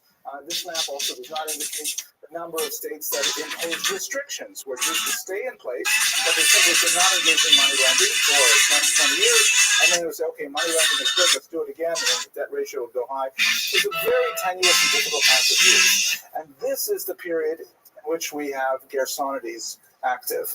The Ralbag is an acronym for his name, Rabbi Levi ben Gershon, but he's also known by the title Magister Leo de Banyol or Leo Hebreus. Banyol is a place, I'm not exactly sure where it is. Anyone know what Banyol is? I think it's in Spain, maybe, but Italy, maybe Provence. Maybe Provence. That sounds reasonable. And Hebreus means the Jew, obviously. Leo the Jew. The Magister is an interesting title. It indicates a level of learning that is recognized by other masters. This is still a period when university studies as a whole were really quite primitive, and we're just beginning to emerge from the ecclesiastical circles to become secular institutions. He was recognized as a genius by his peers in secular realms of study. In math, he wrote a very important work called Maaseh Choshev, also known as Sefer HaMispar, the book of the number, which was translated into Latin, and that's the way that we have it today. We apparently do not have the Hebrew original, but the Latin translation is De Numericus Harmonicus, on the harmony of numbers. Very poetic kind of approach to mathematics. He's also known as a very important conduit of philosophy, and this is a role that many Jews played in the Middle Ages because of their linguistic affinity for the Semitic languages. Aristotle was perhaps one of the most significant philosophers studied in the Middle Ages. The Rambam, of course, relied on him very heavily, referred to him as ha-philosoph. Rabbi Yonah said that Aristotle was one level short of Ruach HaKodesh, of divine inspiration, but not Aristotle was often a closed book to Christian readers until we have St. Aquinas in particular who brings them out. But many aspects of his work were not really widely studied at all, even in church circles. And Gersonides was an individual who borrowed them heavily and translated them to the languages that people could read in Europe. He also relied heavily on the sort of crib notes versions of Aristotle that come from Ibn Rushd, also known as Averroes, who was a very important Islamic philosopher that translated a lot of Aristotle into Arabic that Gersonides could then access and discuss in Latin and other European languages. Finally, he was also extremely well known as an astronomer. Here we get to this great Jacob staff thing. He invented this instrument, which looks deceptively simple. I'm not exactly precisely sure how it works, but it's a way, it's got this kind of crossbar here with measurements on this rod, and by eyeballing a fixed point on the ground and a fixed solar object and lining up this crossbar to make sure that you can see both of them at the same time with no gaps in the line of sight, you can then make calculations as to how far apart these things are. And if you are in a moving ship across the ocean or something like that, you can use it to determine how far you have traveled vis-a-vis the relationship. Check this out here. These are cool drawings. The resolution isn't that great on this projector, but you can see here's someone who is actually figuring out with the Jacob staff the distance between the moon and a star. Here's some people using it to calculate the height of buildings. Really interesting applications of this very simple instrument that Gersonides invented. And by the way, modern surveyors use this technique even today. They're still working with this thing invented by the Ralbag some 700 years ago. This is a more modern version of it. You can see that it's a little bit more refined because it has several levels, but the markings are all on the side. The same basic instrument that has tremendous usage.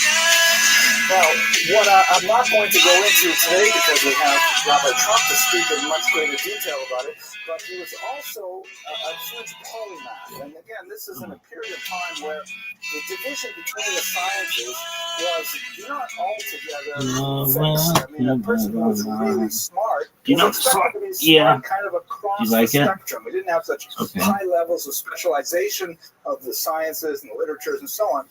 And so he was an incredible Talmud Chacham, viewed with considerable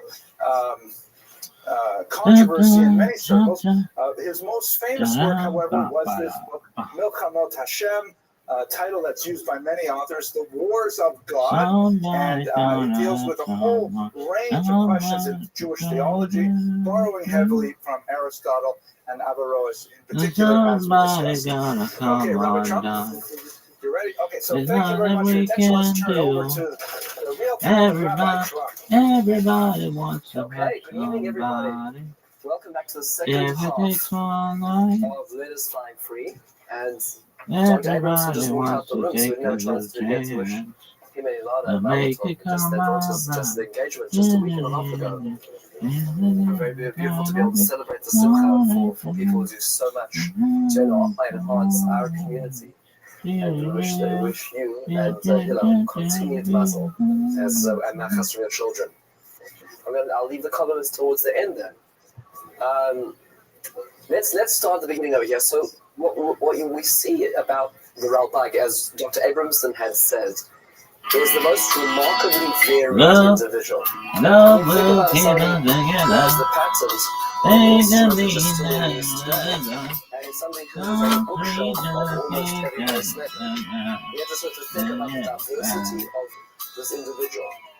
And what I'd like to do is explore a little bit of his thoughts in the next 2 minutes over here, just to appreciate how unusual an individual he was. So many times in our thinking and our thought process in Judaism, the Rabbi will provide a very important anchor for us on the rationalistic side of Judaism. This is very important. I've had many conversations with many individuals over the time, and I've found that there's a lot of people who are very. So some Jews are very big philosophers, some Jews are big pragmatists, some Jews are big Kabbalists, some Jews are rationalists. And there are standing they provide a very important foundation of what Judaism is and world to a very outside, important group of people and to what called parts of every person's character. Let's pull some of those together. I'd like to add one interesting thing I just had across my list today, actually, just last minute.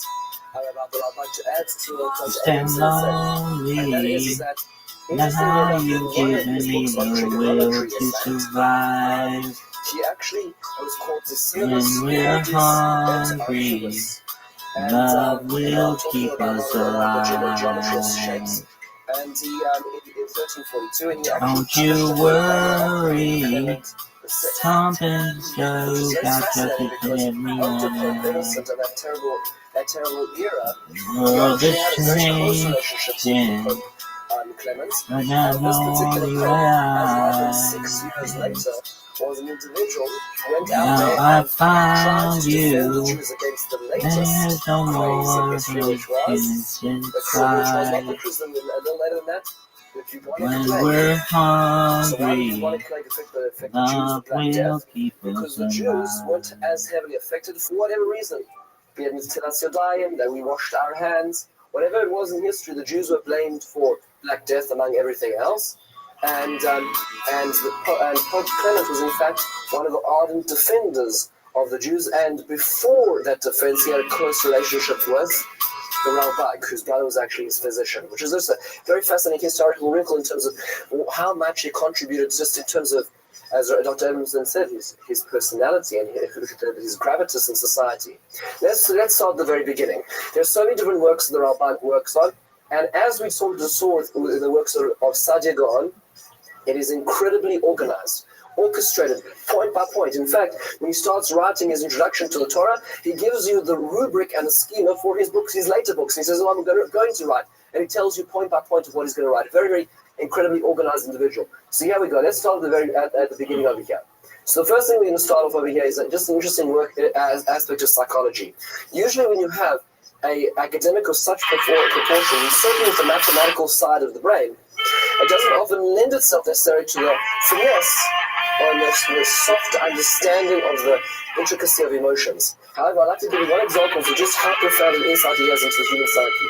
Here's where it starts. This is actually in his introduction to his Pirush on the Torah. What we've been doing over the last few weeks. He has been focusing on the introductions, because there are all introductions of these great authors, because it gives us a window into what they're trying to achieve. And he says an interesting thing. What do you see about all of the people sitting down behind me? You put down their fingers and everybody else spend all the time feeling sorry for themselves. Listen to this. Victim of that. Your mama too thin and your daddy too fat. Get over it. What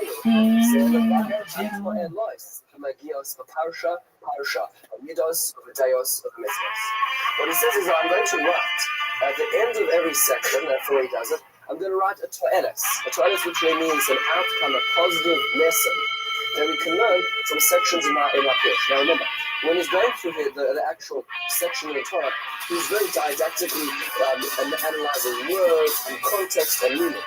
But he says at the end of that, I'm going to write a section called Torah. These lessons that can be learned. What you will see, but a lot of people crying, don't blame me. If anybody else spend all the time feeling sorry for themselves, you do this, victim of that. Your mama's too thin and your daddy too fat. Get over it. Get over it. All these women in the crying, confessing in a fit. Get over it. Get over it. This serves, of course, is a very important metaphorically as well in terms of relationships with Jews and Christians as well. Because is the pastor we had. Jacob is returning. So you haven't been the same since you came into the crash. You're a little better than you come a little cat. You're in the village, and baby with the night. Let's sit a little daughters, chill in the night. Going to work, going to the gym. We did everything. Get over it. Get over it.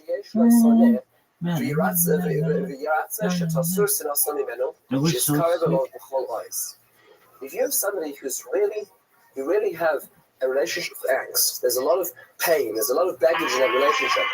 This is what the approach to that relationship should be, is openness, submission.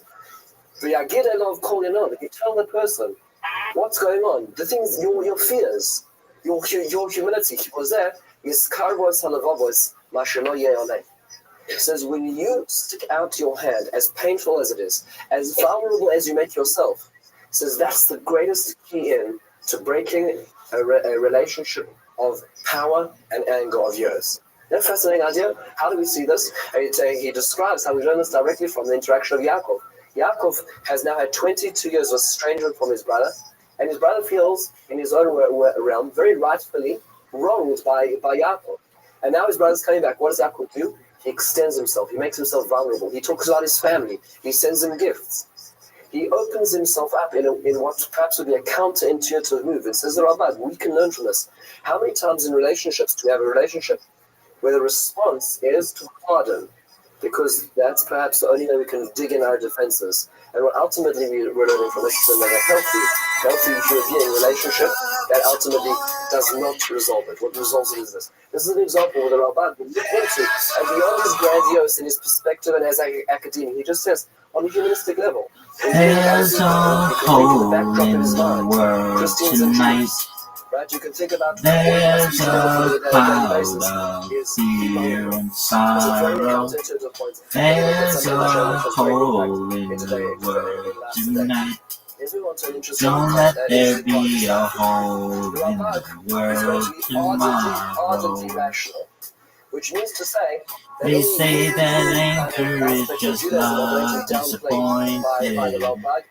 They say that love is just a state of mind. But all this fighting who's anointed. Oh, how can people be so blind?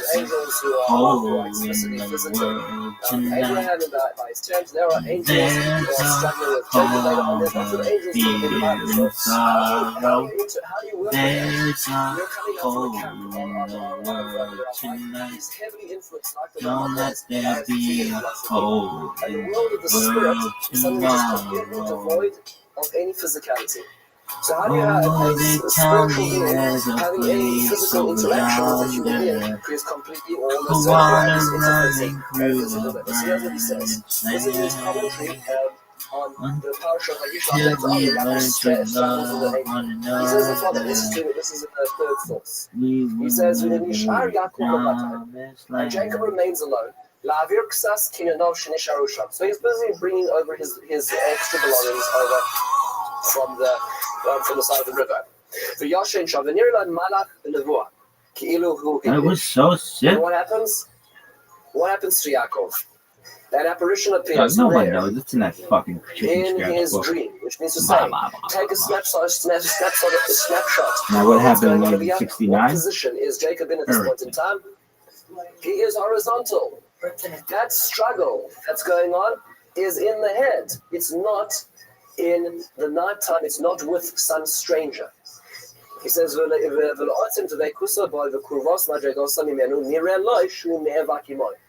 and the battle that he has with the spectre in his mind is so powerful, it is a struggle of the mind, a cerebral battleground.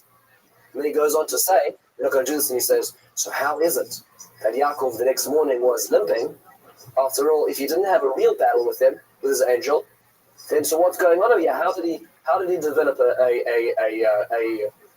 so he goes on in a very logical framework. He says two suggestions. He talks about, that when people are, let's say, having a terrifying nightmare, they feel like they're falling. He says you can measure that their muscles tense up as they are in that REM cycle, as they're falling, because it has physical symptoms to the psychological experience that they're going through. And he talks about other aspects of relationships of man and wife where psychology can affect physics, which is fascinating, because what he's saying is over here is woke up with a psychosomatic Yo, what up? injury from How you living, pimp? What's good, son? We've been waiting on you. What's new? Yo, dog. Can you hear me? Can you hear me? Yeah, no one wanted to fucking talk with you anyway.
Damn, bitch.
Yo, dog. How are you, pimp? I'm well, thank you. What's good with you? How are you? Oh, what's good with you? What's new? Nothing? Did you watch the UFC? Why not?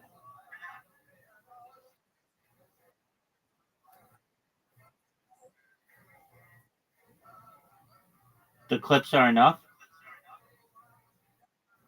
Okay, did you watch any clips? Okay, very well.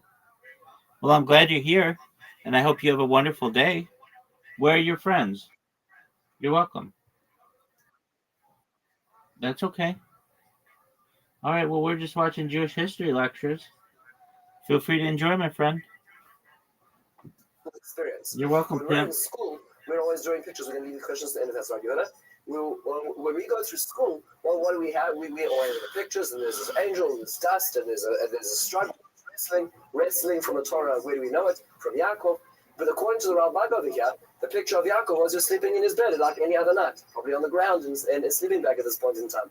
He's on a journey, but it's not as we imagined it. The Rabbi over here is avoiding the interaction of a physical being and a spiritual being, and has reframed the entire situation, as the Rambam would do in this particular situation. I was going to hold it for a second. Hang on to the question. I'd love to hear. I just wanted to get a little ground. As another example, so not only dealing with, let's say, supernatural beings, what about supernatural events? So meaning say, so how do you view that? Now, the Rabbi over here, having written books on trigonometry, on algebra, You're welcome, pimp. creating instruments to measure elliptical orbits. He's a man of the cold and hard. He is a man who understands logic, who deals with the here and now, what you can measure, what you can understand, and what you can and what can be calibrated. So how do you understand the world of miracles? So he has a very unique approach, which often serves as the foil to most of the later Mefarshim, including the Malbim, Rav Leibush, to the Barbanel. Many other people use the Ralbag as their foil, and he says that he has a very interesting approach. Here is the example we're going to take. This is his writing in Sefer Yehoshua. in the book of Joshua. Why would you expect it to find in the book of Joshua? What miracle of note occurs? Okay, so there's a few things we can note. There's a few miracles. The first major miracle that occurs is that the Jordan River dries up. There's an occurrence that the Jordan River dries up and stands as a pillar, and the whole of Israel crosses the Jordan River. And this is where the Rabbi jumps in, and by the way, he jumps in by Exodus as well, because it's the parallel thing. And he says a very fascinating and salient point. He says the following. He says, "Shekfar hishrishu" on the top line. Our sages invested. How are you, Pam? That there's no new. How's your day going? Equation God sort of pulls out of the rabbit. Yeah, sure. Ask me anything you want, big dog.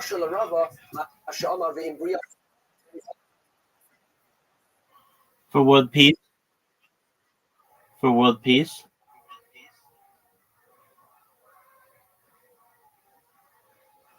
For world peace. 100%.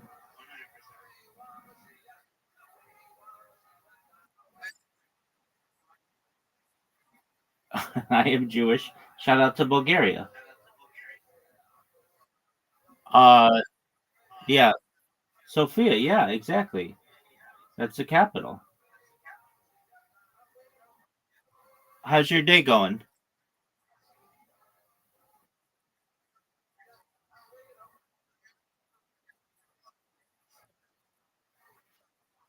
Yeah, I don't get political, so not my place. What's on your agenda for today? No, no, no, no. No.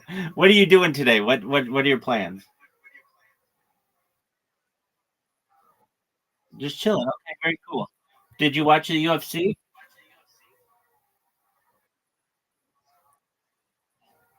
Why don't you like the UFC?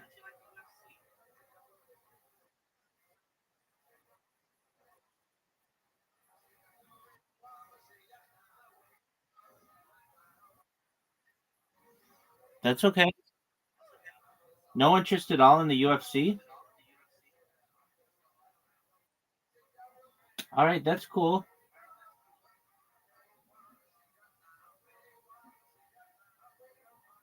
Very well. Well, we're what? Oh yeah, UFC's tight. I'm just getting into it. But yeah, people didn't think last night's fights were very exciting, but I did. I thought they were cool.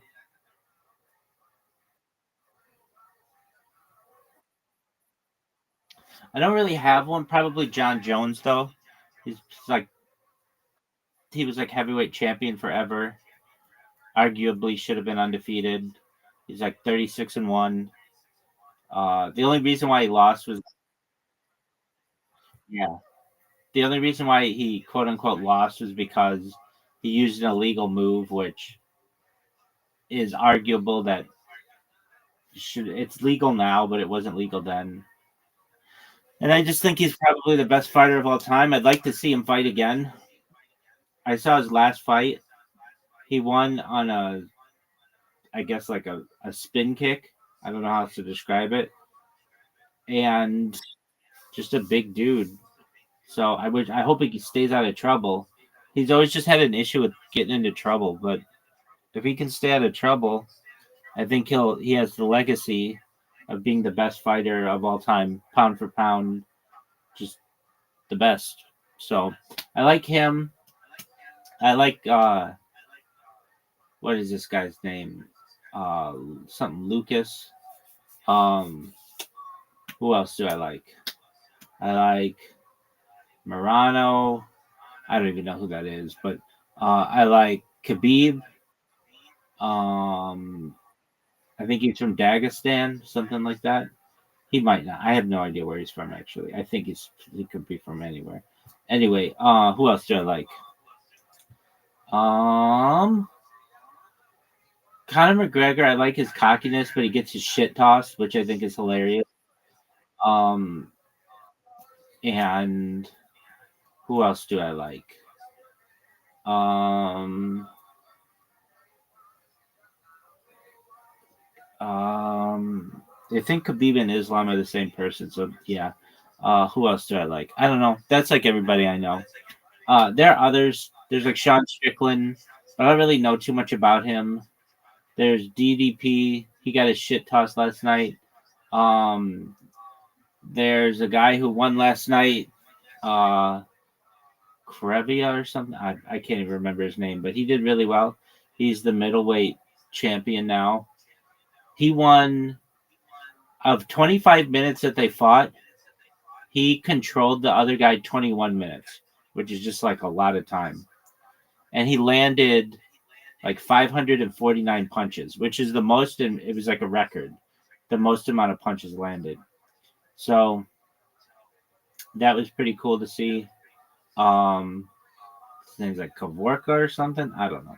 Anyway, it's hard for me to remember these guys' names because they're just kind of foreign. But yeah, it's cool. Do you like soccer? Very well. What other sports do you like?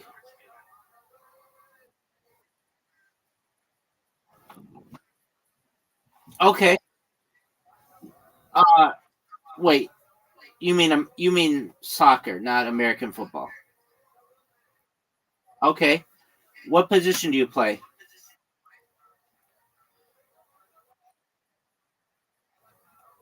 Oh, you don't. You just like to watch. Yeah, absolutely. Do you play basketball?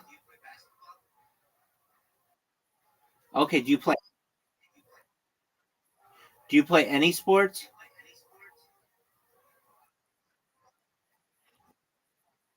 You're just a viewer. You've never played any sports in your entire life.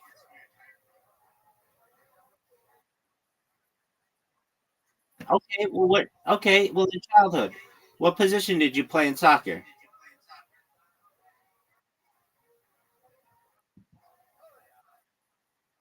Oh, that's a tough one. Good for you. Excellent. Okay, so you were goalkeeper, and then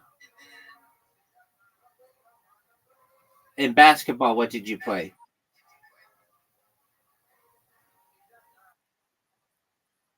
Oh, just soccer. Okay, very well. What are your interests? What are your hobbies? What do you like to do? What's your favorite stuff? Yeah. Okay, what video games? Sure. What video games do you like?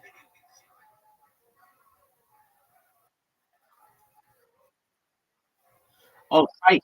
Red Dead Redemption 2? Oh, excellent. Very cool. Do you like Grand Theft Auto?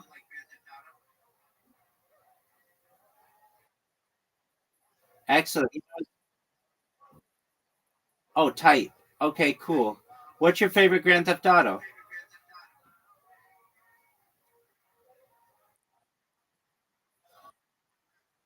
Yeah, a lot of people do.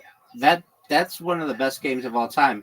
There was so much to do in that game, and even though the map wasn't super big, there were three different cities, and there were gangs, and there was just a lot. There was San Andreas, San Fierro, and Los Venturas. Oh, yeah, it's apology. Yeah, there's a lot. So, that's a good one. I really like that game where you control all the gang members. That was tight, and I thought it was really cool. Like they made it, they made the map seem really, really big, and there was so much to do. There were three different cities. There was like country area. There was a big mountain. Just a lot of really interesting stuff. Are you excited for Grand Theft Auto 6?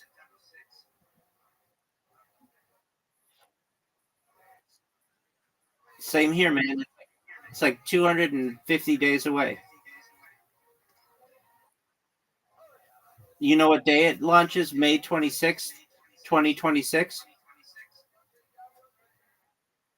Yeah, that's when it launches. So that'll be tight. And do you think they're gonna do an island map or a peninsula map? Okay, so what happens when you get to the edge of the map?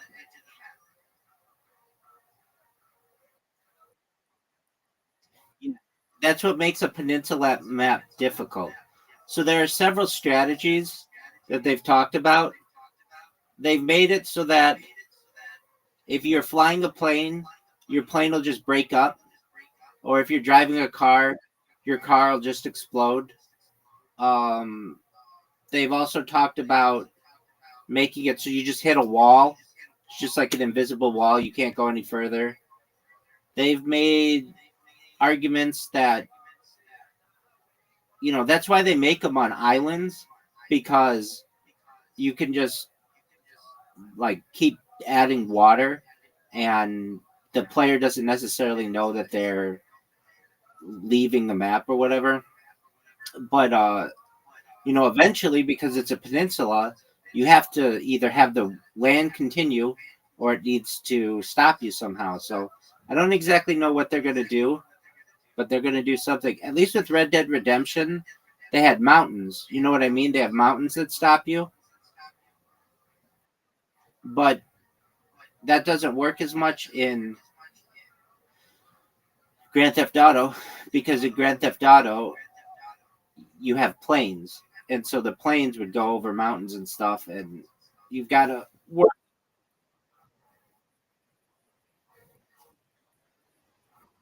Yeah, same here. No, I get that too. But sometimes you need the open world view option of it. So, all right. So from what I know, and I don't know this exactly, but I'm in the like Grand Theft Auto 6 subreddit, so I don't know if all of this is true, but you're gonna have it's gonna be Miami or Vice City, and then they're gonna have, I think, three other cities, or maybe more than that, and then they're gonna have a bunch of little towns.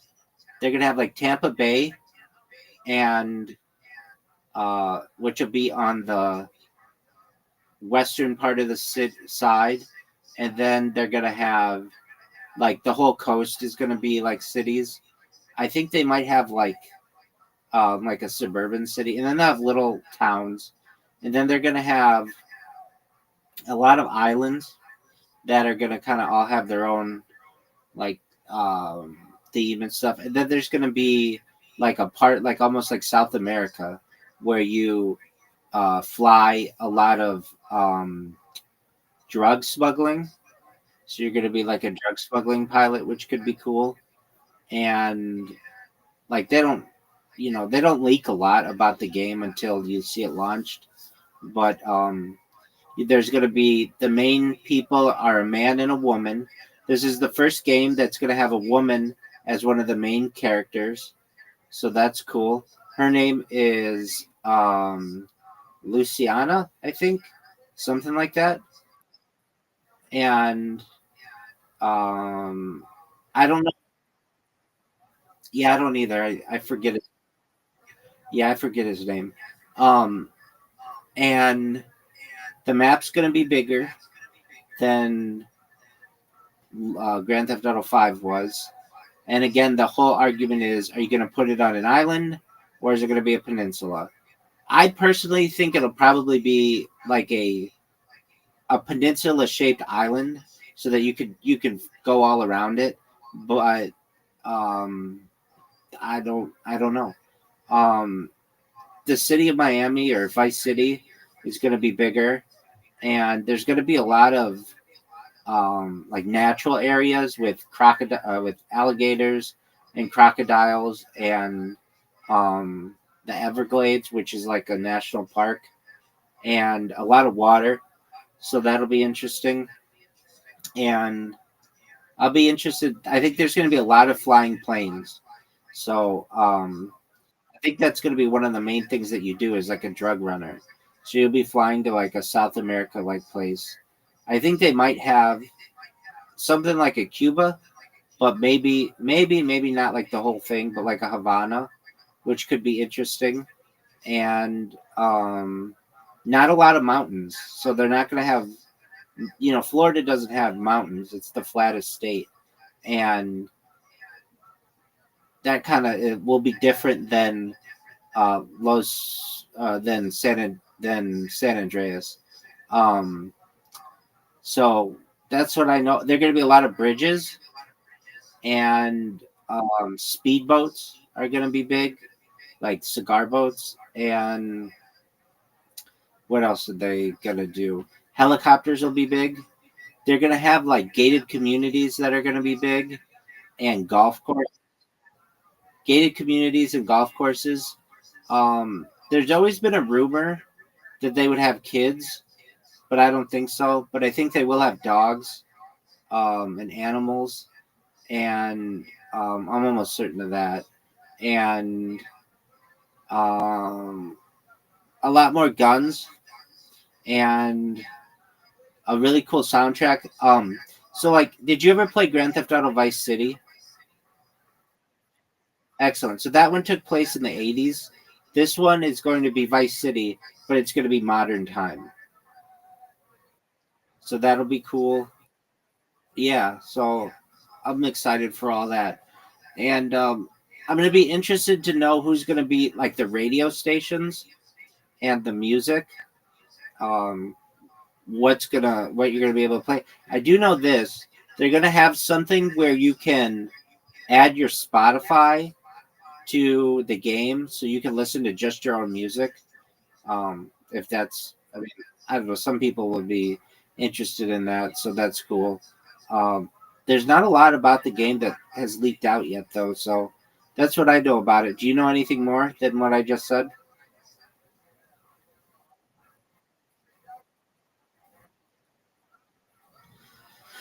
Yeah, but it's like it'll be here sooner rather than later, so that'll be cool. Okay, so you like Grand Theft Auto San Andreas, and do you like uh, Grand Theft Auto Liberty City? Yeah, a lot of people don't, and I'm kind of in agreement with you. I know I played it and I know I beat it, but it doesn't stick out in my mind as like being very memorable. Um, Vice City was. Vice City was Vice City is my favorite game maybe ever. Um, really for the music. The music was amazing, and it was just a lot of fun. I really liked Vice City. I liked. I didn't really like Liberty City. Did you ever play Grand Theft Auto 3? Yeah, yeah. So that one was a game changer. That was like revolutionary. And while a lot of people don't think it's that good of a game now, it at the time was like just extremely game changing, um, revolutionary. So then they had Grand Theft Auto Vice City, which was supposed to just be like an add on, but they made it their own game and they made it in 8 months. So they made it really quickly. But that was revolutionary, especially with like the music aspect of it. And even though it wasn't that big of a map, it was supposed to be bigger and they were supposed to do a lot more with it. It still was just an incredible game, I feel. Okay, and they did a lot to make the map seem a lot bigger because they like closed down the bridges. When the bridges are closed down, like it makes it a lot more difficult to get around. And then we had Grand Theft Auto Liberties. No, then it was San Andreas, I think. Yeah, and then that one was the first one where you could swim, I think. And that made it all different because before, when you'd have a car go in the water, you just your foot touched the water, you would drown, basically. Like you couldn't swim at all. But that changed things. And then you could like dive in the water. And then also that one was the first one I think with helicopters. Is that true? There might that was That was like a big change, yeah. And then they had gambling in that one, and that one was interesting because you had to live your life of the guy like a lot more. Like, if I recall, like he had to eat and he had to work out and he had to like work on his like how he could drive a car and fly a plane and ride a bicycle, and you could change a lot of his clothes, and like you could do a lot of custom stuff in that game, which is really cool. And I really liked that about it. And I loved the fact that you could run your own gang. That to me was the coolest part. And have guys come with you. Exactly. You could have guys come with you, and like, you had teammates basically, but they were just computer guys. That was cool. And then the soundtrack to that one was amazing. Then we had Grand Theft Auto Liberty City, which I guess was just to me not that memorable. I know I beat it. It was just not that great of a game. Then we had Grand Theft Auto 5, which was like 10 years ago, more than that. And that was a revolutionary game. It had a really big map, and you could play as 3 different people, and it had cool stuff to it.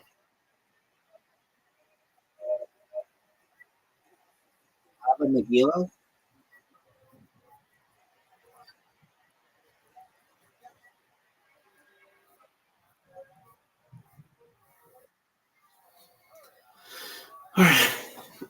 That was fun. Hey, Rabbi, you want to bore us with some more Grand Theft Auto talk? Because of ein Kochadas Tachatach Hashem. It is Guys, never just talking wild, one of bro. the central sages of Talmudic time was concerned how is it that God created this open earth where Korach sings down as a subscriber. How could this be that there's a new aspect of creation that one has to deal with that? And then it goes through a number of examples. In the midst of his examples of Nashville, we pack it out just a second outside. He says a very interesting point. This is really essentially his arguments. And we go, we get to the